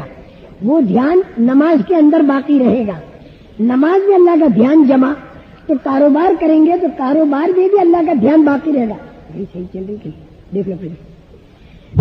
رجال لا تلہیہم تجارت ولا بیع عن ذکر اللہ وإقام الصلاة وإيتاء الزکاة یخافون یوما تتقلب فیہ القلوب والابصار. کر تو رہا ہے تجارت، لیکن چونکہ نماز پڑھ کے آیا تو اللہ کے بڑے ہونے کا خیال ہے، اللہ اکبر کہہ کے آیا، اور اللہ کے سامنے کھڑے ہونے کا خیال ہے قیامت میں. اس لیے تجارت میں بھی اللہ کا دھیان. اور اگر اللہ کا دھیان جمانے کی مشق نہ کی تو پھر نماز میں بھی تجارت کا دھیان آئے گا، اور مشق کی تو تجارت میں بھی اللہ کا دھیان آئے گا. یہ ہے ذکر، تلاوت اور دعا کے ذریعے. چوتھی بات بتائی. 5ویں بات نیت کا صحیح ہونا، یعنی اللہ کو راضی کرنے کی نیت ہو. اخلاص کسے کہتے ہیں؟ یہ کیسے پیدا ہوگا؟ یہ پیدا ہوگا دین کا کام جان کی قربانی سے، مال کی قربانی سے، جذبات کی قربانی سے.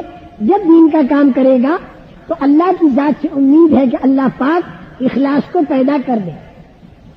اخلاص کے ساتھ ایک بدکار عورت پیاسے کتے کو پانی پلاتی ہے اور جنت پہ جاتی ہے جب اس نے اللہ کی مرضی کے لیے کیا، اور خود غرضی کے لیے آدمی زندگی بھر دین کا کام کرے، شہید ہو جائے، سخی بن کر مرے، قاری بن کر مرے، لیکن یہ سارے کام خود غرضی کے لیے کیے تو یہ تینوں کی تینوں دوزخ میں جائیں گے۔ اور اللہ کی مرضی کے لیے اگر ایک بگڑی ہوئی عورت پیاسے کتے کو پانی پلائے تو اللہ کی رضامندی سے اسے اللہ کا تعلق ملا، ہو سکتا ہے پچھلی زندگی سے توبہ کر دی ہو، لیکن جنت میں جانا اس کا اللہ کے سچے نبی صلی اللہ علیہ وسلم نے اس کی خبر دی۔ یہ 5 چیزیں جب نماز میں آئیں گی تو نماز جاندار بنے گی اور سارے اعمال میں جان منتقل ہوگی۔ یقین کا صحیح ہونا، جذبے کا صحیح ہونا، دھیان کا صحیح ہونا، طریقے کا صحیح ہونا اور نیت کا صحیح ہونا، یہ ساری چیزیں سیکھی جاتی ہے جماعتوں میں نکل کر۔ یہی چیزیں ہمیں سیکھنی ہیں۔ یہ میں نے عبادات کی لائن بتائی، اس میں نماز کی لائن بتائی۔ زکوٰۃ مالداروں پر فرض ہے، جہاں جہاں زکوٰۃ دینی ہے وہیں پر دے گے۔ روزہ رمضان کا مہینہ آئے گا، حج زندگی میں ایک مرتبہ۔ اچھا، اب اس کے ساتھ 3 چیزیں اور رہیں، اخلاقیات، معاشرت اور معاملات۔ اخلاقیات کے کیا معنی؟ دوسرے آدمی کے ساتھ خیر خواہی کا معاملہ کرنا، اس سے کوئی بدلہ نہ چاہنا، بدلہ اللہ سے چاہنا، یہ اخلاق ہے۔ معاشرت کسے کہتے ہیں؟ ہمارا رہن سہن۔ معاملات کسے کہتے ہیں؟ ہمارا لین دین۔ لین دین ہمارا نبی کریم صلی اللہ علیہ وسلم کے طریقے پر آ جائے، ہمارا رہن سہن نبی کریم صلی اللہ علیہ وسلم کے طریقے پر آ جائے، اور ہمارے اخلاق عالی بن جائیں، پھر یہ اخلاق کا برتنا ہر ایک کے ساتھ ہوگا۔ ایک بات ساتھ میں اور آپ حضرات کے سامنے عرض کر دوں کہ بار بار یہ عرض کرتا رہا کہ حکم اللہ کا پورا کرنے میں اپنی ظاہری ترتیب کو آدمی آگے پیچھے کرے۔ ایک بات اور عرض کر دوں کہ اللہ کے جو حکم ہیں، بھائی دھیان سے سننا، اللہ کے جو حکم ہیں وہ 2 طرح کے ہیں۔ ایک حکم تو اللہ کا وہ ہے جو قانونی حکم ہے، جس کے پورا کرنے پر بدلہ ملے گا اور چھوڑنے پر سزا ہوگی، اور ایک حکم اللہ کا ایسا ہے کہ جو اخلاقی اور انعامی حکم ہے، اگر اس کا آپ پورا کرو گے تو بہت ہی زیادہ بدلہ ملے گا، اور اگر اسے چھوڑ دو گے تو اس پر آپ کی پکڑ نہیں ہوگی۔ ان اللہ یأمر بالعدل والاحسان، اللہ تعالیٰ عدل کا حکم کرتا ہے اور احسان کا حکم کرتا ہے۔ بعض احکامات کا پورا کرنا ضروری، نہ کرنے سے سزا۔ نماز فرض ادا کرنی چاہیے، زکوٰۃ جس پر فرض ہے ادا کرے، روزہ فرض ہے ادا کرے، اسی طرح حج جس پر فرض ہے وہ ادا کرے، اور حرام سے بچنا، حرام سے بچنا یہ قانونی حکم، فرضوں کا ادا کرنا قانونی حکم۔ تو میرے محترم دوستو، معاملات کی لائن میں دونوں قسم کے حکم ہیں، قانونی اور اخلاقی۔ معاملات میں اور معاشرت میں بعض قانونی حکم ہے، بعض اخلاقی حکم ہے۔ مثلا معاملات ہے لین دین، اس کے اندر سود، جھوٹ، دھوکہ، غبن، خیانت، ملاوٹ، اس سے بچنا یہ قانونی حکم ہے۔ اور اخلاقی حکم کیا ہے؟ اس سے بچتے ہوئے ہم معاملات میں جتنا لوگوں کو نفع پہنچائیں گے یہ اخلاقی حکم ہوگا۔ اسی طرح معاشرت، ہماری رہن سہن، ایک دوسرے کے حقوق جو اللہ نے طے کر دیے وہ تو ہمیں ادا کرنے ہیں، لیکن ان حقوق کے علاوہ اخلاقی طور پر اگر لوگوں کا ہم بھلا کریں تو اس پر ہمارے درجات بلند ہوں گے۔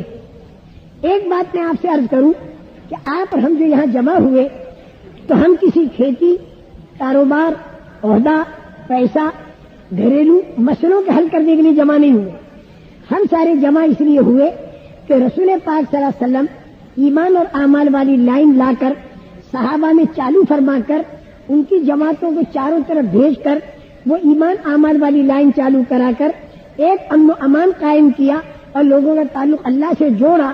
تو ہم سارے کے سارے وہ ایمان اور اعمال والی لائن کو اپنے اندر کیسے چالو کریں، گھروں کے اندر کیسے چالو کریں، اپنے علاقے میں کیسے چالو کریں، پورے ملک میں کیسے چالو کریں، پورے عالم میں کیسے چالو کریں اور صدیوں تک میں کیسے چالو کریں، اس کی فکر کے لیے ہم اور آپ یہاں جمع ہوئے ہیں۔ بات کو اچھی طرح سے سمجھ لو، دین جو دنیا میں پھیلے گا اور ایمان جو دنیا میں پھیلے گا، دین جو دنیا میں پھیلے گا وہ پھیلے گا اخلاق کے راستے سے۔ عبادات کے ذریعے تو ہمارے اندر اخلاق کی طاقت پیدا ہوگی، عبادات کے اندر طاقت ایمان کے ذریعے پیدا ہوگی، لیکن اخلاق کے ذریعے پوری دنیا میں دین پھیلے گا۔ اخلاق ہماری دنیا والوں کے سامنے آئیں گے۔ ہماری عبادات تو عام طور سے چھپی رہتی ہے، نماز ہماری مسجدوں میں، روزہ ہمارا پیٹ میں، زکوٰۃ ہماری صرف مسلمانوں میں، حج ہمارا اسی جگہ کہ جہاں دوسروں کا داخلہ منع، عبادتیں تو اکثر و بیشتر ہماری چھپی ہوئی۔ لیکن ان عبادتوں کے اندر اگر جان پیدا ہو گئی اور قانونی حکم ہم اللہ کے پورا کرنے کے ساتھ ہم اخلاقی لائن پر بھی چلے تو یہ اخلاقیات والی لائن ہماری یہ پوری دنیا والوں کے سامنے آئے گی اور یہ ان کا خدا سے تعلق جوڑنے کے لیے کارآمد بنے گی۔ رہن سہن کی لائن اور معاملات کی لائن میں اخلاق ہو۔ زکوٰۃ تو فرض ہے، وہ تو آدمی دینے کے لیے نکلا، غریبوں کو دیا، لیکن جب نکلا تو اس کے سامنے بہت سے حاجت، 1000 روپیہ آپ نے اپنی بیوی کو دیا، وہ بیوی وہاں پر پہنچی، فون کیا نرس پر، آ گئی، اس غیر مسلم عورت کے بچہ پیدا ہو گیا، تسلی ہو گئی، بیوی آپ کے گھر آ گئی، دفتر سے شوہر آیا، نہ معلوم ہندو ہو، سکھ ہو، دہریہ ہو، کرسچن ہو، کوئی بھی ہو، اسے جب یہ معلوم ہوگا تو اس کی طبیعت پر اثر ضرور پڑے گا، آپ کے پاس آئے گا، کیوں بھائی اس میں بہت بھلا کیا آپ نے میرا، اس میں آپ سود کتنا لوگے؟ آپ نے کہہ دیا کہ سود ہمارے اللہ نے منع کیا، سود نہیں لیں گے۔ ان کا میں غریب آدمی ہوں، 50 روپیہ مہینے کو دوں تو اسے قبول کرو گے؟ آپ نے کہا کہ نہیں، یہ 1000 روپیہ میں نے لینے کی نیت سے نہیں کیا ہے، میں نے تمہیں دے دیا۔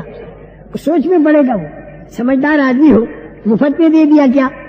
آپ کہو گے نہیں، مفت میں نہیں دے دیا، یہ 1000 تم سے نہیں لوں گا، اس کا بدلہ میں اللہ سے لوں گا، اور اللہ میرے کو جنت پہ جا کے اس کا بدلہ دے گا، بہت زیادہ دے گا۔ جنت کے سننے کو وہ تیار ہوگا، اللہ کو سننے کو وہ تیار ہوگا آپ کے ان اخلاق سے جو آپ نے اس کے ساتھ برتے۔ میرے محترم دوستو، کاروبار کو منع نہیں کرتے، گھریلو لائن کو منع نہیں کرتے۔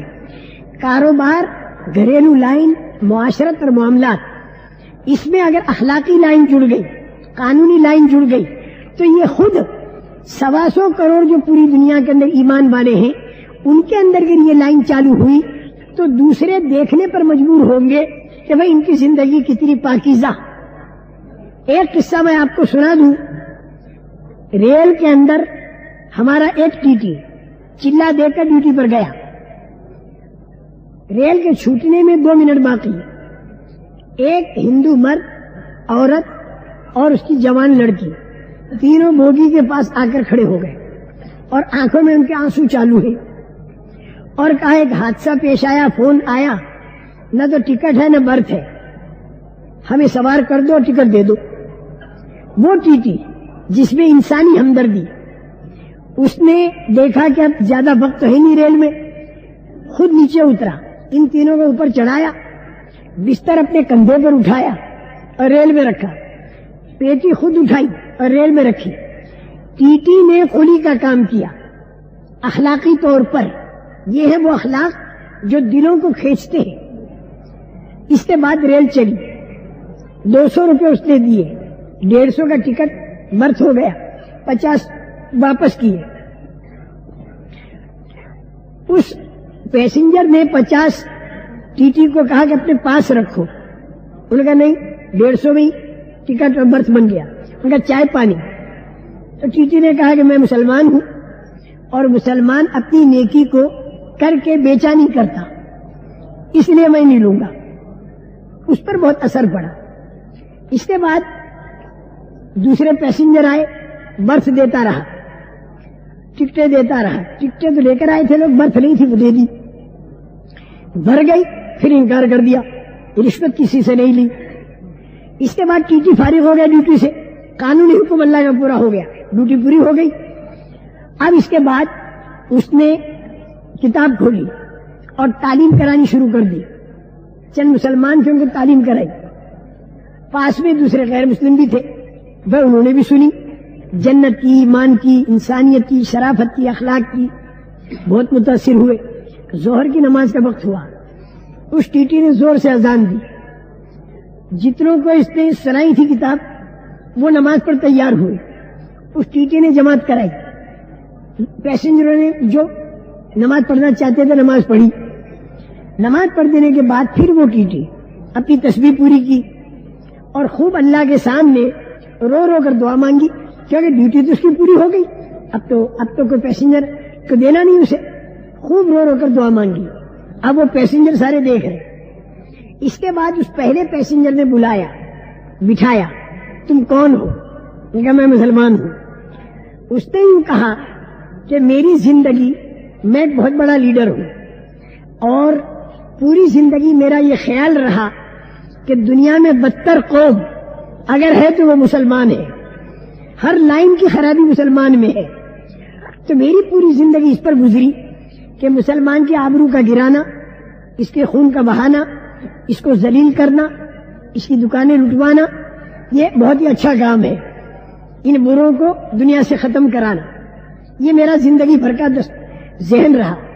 لیکن آج تمہارے اس رویے نے میرا ذہن بدل دیا کہ حضرت محمد صلی اللہ علیہ وسلم کی جو تعلیم ہے وہ تو بڑی پاکیزہ تعلیم ہے. لوگ عمل نہیں کرتے، یہ ان کا قصور ہے. آج سے میں نے توبہ کی، میں کبھی بھی کسی کی جان مال پر ہاتھ نہیں ڈلواؤں گا، چاہے میں کتنا ہی بڑا لیڈر ہوں. تمہاری اس تھوڑی سی زندگی کو دیکھ کر مجھے حضرت محمد صلی اللہ علیہ وسلم کی پاکیزگی کا پتہ چلا اور ان کی روحانیت کا پتہ چلا کہ 1450 سال کے بعد بھی اتنی روحانیت. پھر اس ٹی ٹی نے یوں کہا کہ ایک دن صرف مجھے بمبئی شہر کا دے دو، 24 گھنٹہ. ٹی ٹی نے کہا کیا کرو گے؟ اس نے کہا میں بڑے بڑے جو لیڈر ہیں میرے خیال کے ان کو میں جمع کروں گا. وہ سب جمع ہو جائیں گے تو تمہیں کرسی پر بٹھا کر میں ان سے یہ کہہ دوں گا کہ اگر تمہیں پاکیزہ زندگی حضرت محمد صلی اللہ علیہ وسلم والی دیکھنی ہے تو اس آدمی کو دیکھو. بس اتنا کرنا ہے، یہ میری زندگی کی ایک تمنا ہے. ٹی ٹی صاحب تم پوری کر دو. ٹی ٹی نے کہا کہ بھائی صاحب آپ میرے جیسے بمبئی میں سینکڑوں پائیں گے، کتنوں سے آپ ایک ایک دن لیں گے، اور پورے ہندوستان میں اگر آپ پھرے تو آپ کو میرے سے بھی زیادہ اچھے آدمی آپ کو ملیں گے. حیرت میں پڑ گیا. اس جگہ ہندوستان میں ایسے اچھے آدمی؟ جی. اور بمبئی میں بھی؟ بمبئی میں بھی. بمبئی کے اندر ٹیکسی ڈرائیور ایک بنی اور بنین کو لے کر چلا. وہ جہاں اترے اپنا سوٹ کیس بھول گئے. اب وہ 4 گھنٹے کے بعد اس نے دیکھا تو سوٹ کیس بیچارے بھول گئے. پتہ دیکھ کر گھر پر جا کے دستک دی. بنیا باہر آیا. بھائی کون؟ ان کا ڈرائیور. یا آپ کا سوٹ کیس لو.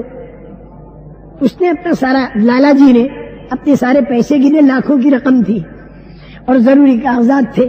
بہت ہی اس پر اثر پڑا. اس نے 500 روپے بطور انعام کے دیے. ڈرائیور نے کہا بالکل نہیں لوں گا، تم سے لینے کے لیے اتنا کام نہیں کیا. تمہارے 500 ختم ہوں گے، میرا اللہ مجھے جو جنت دے گا وہ ہمیشہ باقی رہے گی. 10 روپے لوں گا، اس لیے کہ خالی گاڑی لایا، مالک کا پیٹرول جلا، خدا کو مجھے جواب دینا ہے. وہ پیٹرول کے پیسے مالک کو 10 روپے دے دوں گا، تمہارے 500 لوں گا نہیں. جو کیا میں اللہ سے لوں گا، اللہ دے گا. اس نے کہا میری چائے پیو گے؟ کہا میں چائے پی لوں گا، تاکہ اتنی دیر کچھ اللہ کی بات ہو سکے اس سے. چائے بننے لگی، سارا گھر جمع ہو گیا اور اس نے قیامت کا منظر، جنت اور جہنم، انسانیت، اخلاق، ساری بات کہی. سارا گھر بیٹھا ہوا زار و قطار رو رہا تھا کہ ہمارا آخرت میں کیا ہوگا. اس کے بعد ڈرائیور نے چائے پی اور آ گیا.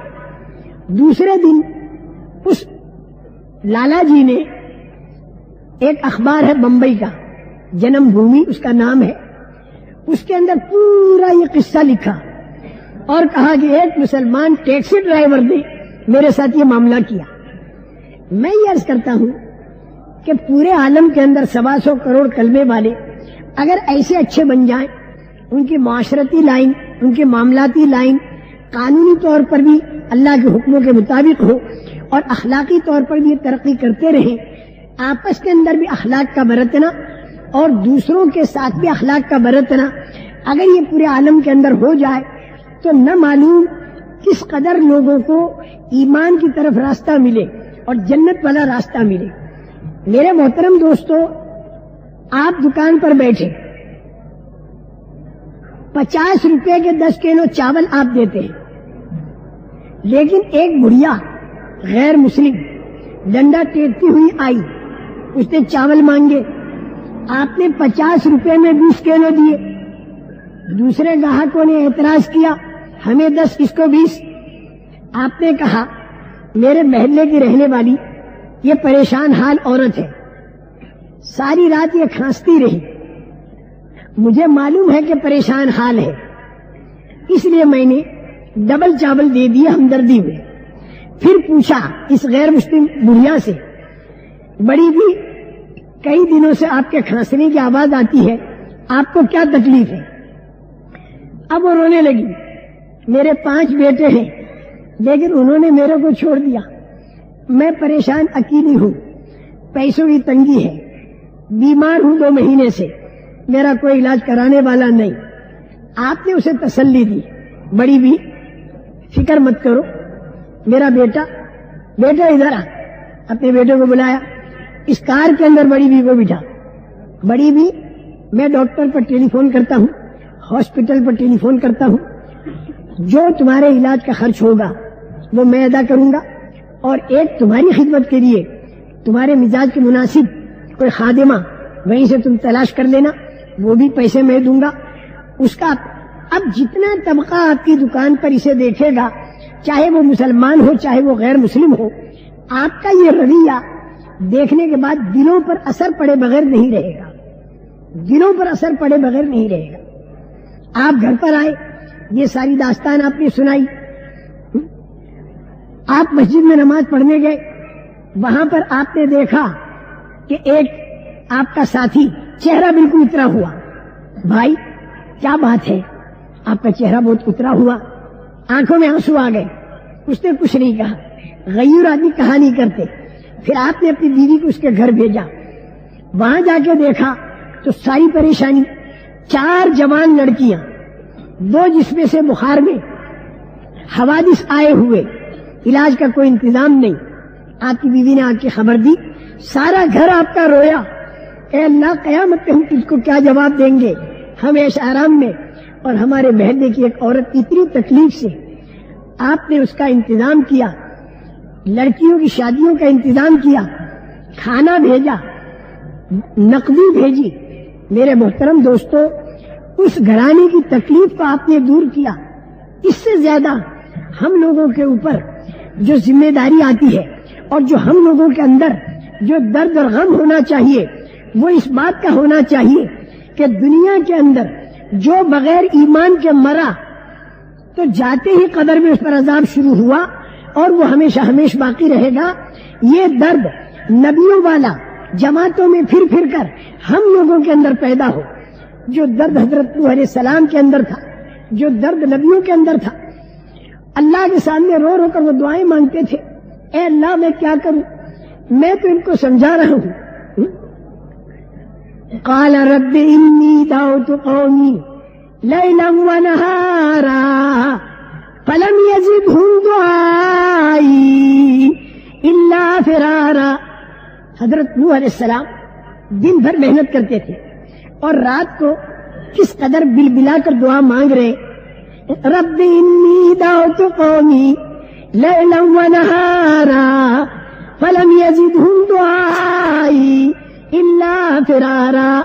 اے میرے پروردگار میں کیا کروں، رات کو بھی جا کر میں ان کو سمجھاتا ہوں اور دن کو بھی جا کر میں ان کو سمجھاتا ہوں، لیکن جتنا میں انہیں سمجھاتا ہوں اتنے ہی یہ بھاگ جاتے ہیں، میری بات نہیں سنتے، میری بات نہیں سنتے۔ اے اللہ میں کیا کروں؟ ثم انی دعوتہم جہارا ثم انی اعلنت لہم واسررت لہم اسرارا۔ کیا کروں میرے اللہ جب میں نے دیکھا کیا کروں میرے اللہ وَإِنِّي كُلَّمَا دَعَوْتُهُمْ لِتَغْفِرَ لَهُمْ جَعَلُوا أَصَابِعَهُمْ فِي آذَانِهِمْ وَاسْتَغْشَوْا ثِيَابَهُمْ وَأَصَرُّوا وَاسْتَكْبَرُوا اسْتِكْبَارًا۔ اے میرے اللہ میں جب ان کو تیری بات سناتا ہوں تو یہ میری بات سننا نہیں چاہتے، کانوں کے اندر انگلیاں ڈال دیتے ہیں اور یہ میرا چہرہ دیکھنا نہیں چاہتے، اپنے چہرے کے اوپر کپڑے باندھ دیتے ہیں، اپنا چہرہ بھی مجھے نہیں دیکھنے دیتے، میرا چہرہ دیکھنا نہیں چاہتے، میری بات کو سننا نہیں چاہتے۔ اے میرے اللہ میں کیا کروں؟ یہ نہیں مانتے، مرتے ہی میں تیرا عذاب ہوگا، اے اللہ یہ عذاب سے بچ جائے، میں کیا کروں؟ ثم انی دعوتهم جہارا ثم انی اعلنت لهم واسررت لهم اسرارا۔ اے اللہ جب انہوں نے یہ حرکت کی تو میں نے اونچی آواز دے دے کر میں نے تیری طرف بلایا تاکہ ان کے کانوں میں کوئی آواز پڑ جائے، میں نے دن رات بلایا، میں نے مجموع میں اعلان کر کے بلایا اور میں ان کے گھروں پر جا جا کر چپکے چپکے بھی میں انہیں سمجھاتا ہوں۔ اے میرے اللہ میں کیا کروں؟ یہ سارے کے سارے اگر تیری مغفرت نہ ہوئی دوزخ میں جلیں گے، اے اللہ میں کیا کروں؟ یہ نوح علیہ السلام کی بے چینی والی دعا جماعتوں میں پھر کر نبیوں والا غم آئے، نبیوں والا درد آئے۔ میرے محترم دوستو، ہم پوری دنیا کے اندر جتنے موجود ہیں ہمارے ہوتے ہوئے دوسرے انسان بغیر ایمان کے دنیا سے جائیں اور قیامت کے دن نبی کریم صلی اللہ علیہ وسلم کے سامنے ہم سارے 125 کروڑ یا کم و بیش کھڑے ہوں اور ہمارے سامنے کروڑوں انسانوں کی پیشانی کے بال پکڑ پکڑ کر اور جہنم میں لے جایا جا رہا ہو اور ہم کھڑے دیکھ رہے ہوں، میرے محترم دوستو ہمارے لیے بڑی ہی غیرت و شرم کی بات ہوگی۔ یعرف المجرمون بسیماہم فیؤخذ بالنواصی والاقدام۔ قیامت کے دن مجرم چہروں سے پہچانے جائیں گے اور ان کی پیشانی کے بال پکڑ پکڑ کر فرشتے گھسیٹ کر لے جائیں گے اور کبھی پیر پکڑ کر گھسیٹیں گے۔ کروڑوں انسانوں کے ساتھ ہمارے زمانے کے یہ معاملہ ہو رہا ہو۔ فَبِأَيِّ آلَاءِ رَبِّكُمَا تُكَذِّبَانِ۔ اے انسانوں اور جناتوں میری کس کس نعمت کو تم جھوٹا بتاؤ گے؟ ابھی وہ دن آیا نہیں قیامت کا اور میں نے دنیا ہی کے اندر تمہیں بتا دیا کہ جرم کرنے سے قیامت کے دن کیا ہوگا۔ هَذِهِ جَهَنَّمُ الَّتِي يُكَذِّبُ بِهَا الْمُجْرِمُونَ يَطُوفُونَ بَيْنَهَا وَبَيْنَ حَمِيمٍ آنٍ فَبِأَيِّ آلَاءِ رَبِّكُمَا تُكَذِّبَانِ۔ اے جھٹلانے والو، یہ وہ جہنم ہے جس کو تم دنیا میں جھوٹا بتا رہے تھے۔ کبھی جہنم کی آگ میں انہیں چکر لگائے جائیں گے اور کبھی گرم پانی پر چکر لگائے جائیں گے۔ اے انسانوں اور جناتوں تم کس کس چیز کو جھٹلاؤ گے؟ جبکہ دنیا ہی کے اندر میں نے وہ سارا منظر قائم کر کے بتا دیا جو قیامت کے دن آنے والا تھا تاکہ تم اس سے بچو۔ میرے محترم دوستو، ایک گھرانے کی غربت اور اس کے گھر کی پریشانیاں اور اس کے بچوں کا فاقے کے مارے رونا، اس سے دلوں میں درد پیدا ہو اور اس سے زیادہ درد پوری دنیا کے انسانوں کا دلوں کے اندر نبیوں والا غم پیدا ہو، نبیوں والا درد پیدا ہو، نبیوں والا فکر پیدا ہو، رسول پاک صلی اللہ علیہ وسلم والی غم کو ہم اپنا غم بنائے اور حضور کے درد کو ہم اپنا درد بنائے اور حضور کے کام کو ہم اپنا کام بنائے۔ یہ 4 مہینہ اور یہ چلہ اور یہ مہینے کے 3 دن یہ تو پہلی سیڑھی ہے، یہ تو عادت ڈالنے کے لیے ہے۔ جب ہماری تمہاری عادت پڑ جائے اور اس کے اندر اللہ ہمیں آگے بڑھاوے تو نبیوں کا غم ملے، نبیوں کا درد ملے، پھر اللہ کے دین کے تقاضوں پر ہم کھڑے ہوتے رہیں اور ہمارے کاروباری اور گھریلو تقاضوں کی ظاہری ترتیب آگے پیچھے ہوتی رہے اور اللہ کے غیبی نظام سے اللہ ضرورتیں پوری فرماتے رہے اور اللہ غیبی نظام سے پریشانیوں کو دور کرتے رہے اور اللہ غیبی نظام سے دین کے پھیلانے کے لیے استعمال کرتے رہے۔ اس کے بعد جب موت آئے گی تو پاؤں پسار کر اور قبر کے اندر قیامت تک سونا ہے، جاگنا ہے، جاگ لے افلاک کے سائے تلے، حشر تک سوتا رہے گا، خاک کے سائے تلے. سونے کی جگہ تو ہے قبر اور بہت عیش آرام کے ساتھ کھانے پینے اور زندگی گزارنے کی جگہ ہے جنت, اور دین کا خوب کام کرنے کی جگہ جو ہے وہ ہے دنیا. اب میں اپنے بیان کو اس پر ختم کرتا ہوں کہ آج کی تاریخ میں اور آپ اس بات کی نیت کریں کہ جب تک ہمیں دنیا میں زندہ رہنا ہے ہمیں حضور کے کام کو اپنا کام بنا کر زندہ رہنا ہے. اس کا یہ مطلب بالکل نہیں ہوگا کہ کاروبار اور گھر بالکل چھوڑا جائے گا, چھوڑا نہیں جائے گا. کاروبار کرو گے جیسا میں نے بتایا تو یہ بھی ایک دعوت ہے, گھر کو چلاؤ گے جیسا عرض کیا یہ بھی ایک دعوت ہے کہ ٹی ٹی کا ایک رویہ کیسا ذہن بدل رہا, ٹیکسی ڈرائیور کا ایک رویہ کیسا ذہن بدل رہا. تو اگر آپ لوگوں نے اپنی وکالتیں چھوڑی, ڈاکٹریاں چھوڑی, تو ذہن کیسے لوگوں کے بنیں گے؟ چھوڑنا نہیں, لیکن حضور کے کام کو اپنا کام بنا کر ترتیب دینی. اور صرف یہی نہیں کہ ہم لوگ ہی حضور کے کام کو اپنا کام بنائیں, نہیں, بلکہ ہماری عورتیں, بیٹے, بیٹیاں, پوتے, پوتیاں, نواسے, نواسیاں, بہویں, داماد اور قیامت تک کی ہم سب کی آنے والی نسلیں حضور کے کام کو اپنا کام بنائیں, اور پورے عالم کے اندر کروڑوں کی تعداد میں کلمے والے یہ حضور پاک صلی اللہ علیہ وسلم کے کام کو اپنا کام بنائیں. یہ ہم لوگ نیت کریں, اور نیت کرنے کے بعد اس کی جو پہلی سیڑھی ہے, اس کی پہلی سیڑھی, جیسے ایک آدمی نے نیت کی کہ مجھے ڈاکٹر بننا ہے, تو ڈاکٹر بننے کی پہلی سیڑھی کیا ہے؟ ABCD, یہ پڑھنی پڑتی ہے. ایک آدمی نے طے کیا کہ مجھے عالم بننا ہے, مولوی بننا ہے اور بخاری شریف پڑھنی ہے, اس کی پہلی سیڑھی کیا ہے؟ الف با تا سا. اسی طرح رسول پاک صلی اللہ علیہ وسلم کے کام کو ہمیں اپنا کام بنانا ہے, اور غیبی طریقے پر اللہ مددوں کے ساتھ ہماری زندگیاں گزروائے گا. لیکن اس کی پہلی سیڑھی کیا ہے جو ہمارے اکابرین بتاتے ہیں؟ وہ یہ کہ زندگی میں ایک مرتبہ 4 مہینے دے دینا, اس کے بعد سالانہ چلہ, مہینے کے 3 دن, ہفتے کے 2 گشت, روزانہ کی تعلیم ایک مسجد میں ایک گھر میں, تسبیحات تلاوت کی پابندی, روزانہ کے 2.5 گھنٹے, اور اگر کہیں پر ہفتے واری اجتماع ہو رہا ہو تو عصر کی نماز سے اپنا کھانا اور بستر لے کر پہنچ جانا, اور صبح کی نماز کے بعد جماعتیں روانہ کر کے پھر واپس جانا. اتنا جس نے کیا اس نے اس تبلیغ کے الف کو سیکھا. اور دیکھو خوشخبری آپ حضرات کو سنا دو, نیت تو اتنی اونچی کر لی ہم سب نے, اور نیت پر اللہ پاک ثواب دینا شروع کریں گے جب کہ ہم تھوڑا قدم اٹھا دیں. بالکل اگر چڑھتے رہے چھت تک نہیں پہنچے, حضور کے کام کو اپنا کام نہیں بنا سکے, اس کے پہلے مر گئے, تو آپ یقین ماننا کہ قیامت کے دن حشر ہوگا ان کے ساتھ جنہوں نے نبیوں کے کام کو کام بنایا. کیونکہ ایک آدمی نے قرآن پڑھنا شروع کیا, نیت ہے پورا قرآن پڑھنے کی, درمیان میں انتقال ہو گیا, تو قیامت کے دن پورا قرآن پڑھے ہوئے کی فہرست میں اس کا شمار ہوگا. ایک آدمی نے حج کا احرام باندھا, گھر سے چل دیا, راستے میں مر گیا, قیامت کے دن لبیک کہتا ہوا حاجیوں میں اٹھے گا. جی چاہتا ہے کہ یہ سارا مجمع نیت تو کرے یہ کہ حضور کے کام کو اپنا کام بنانا ہے, نیت تو یہ کر دی, لیکن اس کی پہلی سیڑھی اور اس کا الف با تا اور اس کا ABCD کیا ہے؟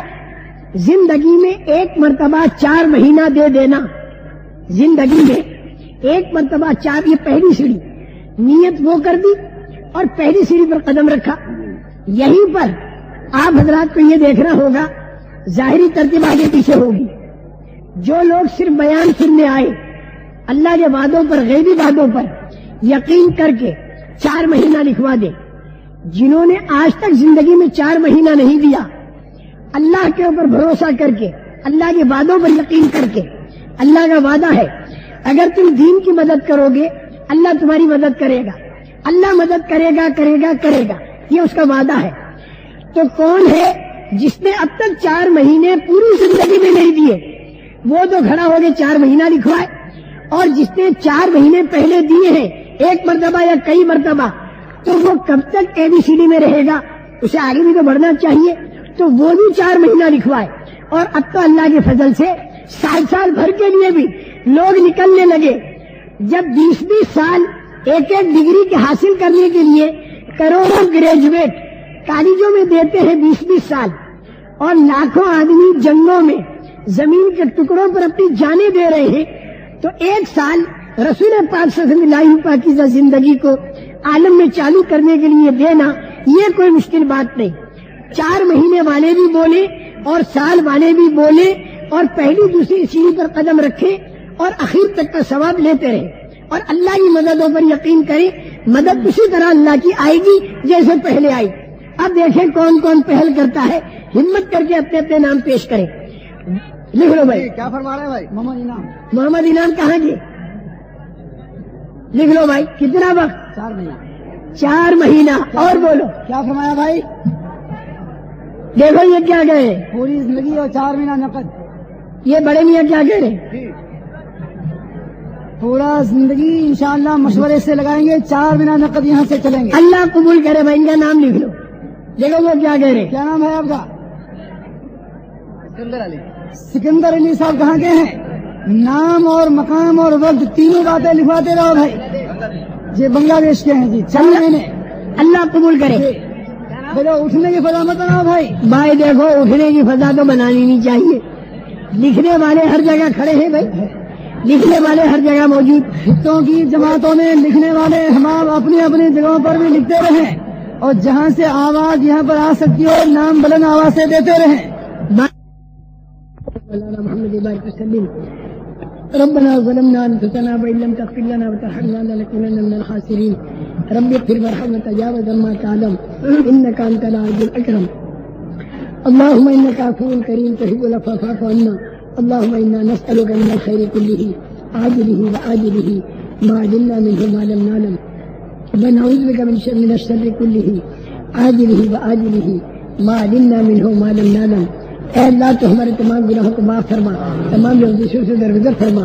اے اللہ جو کچھ کہا گیا سنا گیا اس اجتماع کے اندر اے اللہ تو اسے قبول فرما, اور پورے عالم کے اندر دین کے پھیلنے کی تو غیر سے صورتیں پیدا فرما. اے اللہ دین کے پھیلنے کے لیے تو ہم سب کو اپنے لطف و کرم سے استعمال فرما. اے اللہ ہماری عورتوں اور بچوں کو اور قیامت تک آنے والی نسلوں کو اے اللہ اپنے لطف و کرم سے دین کے کام کے لیے قبول فرما, اور ہمیں بھی قبول فرما. اور دین کا کام کرنے میں اے اللہ جو کام ہم سے ایسے ہوئے جو تیرے کو ناراض کرنے والے ہوں اے اللہ تو اسے معاف فرما, اور آئندہ تیری رضامندی والے کام کرنے کی توفیق نصیب فرما. اے اللہ حضور اکرم صلی اللہ علیہ وسلم والا درد اور آپ کے والا غم اور آپ کے والا فکر ہمارے دلوں میں تو پیدا فرما. اے اللہ حضرت جی دامت برکاتہ کو صحت قوت اور ہمت اور عافیت اپنے لطف و کرم سے نصیب فرما. اے اللہ اس اجتماع کو بے انتہا قبول فرما. ربنا تقبل منا انك انت السميع العليم وتب علينا انك انت التواب الرحيم. اللهم صل على سيدنا مولانا محمد وعلى ال سيدنا مولانا محمد وبارك وسلم. سبحان ربك رب العزة عما يصفون والسلام على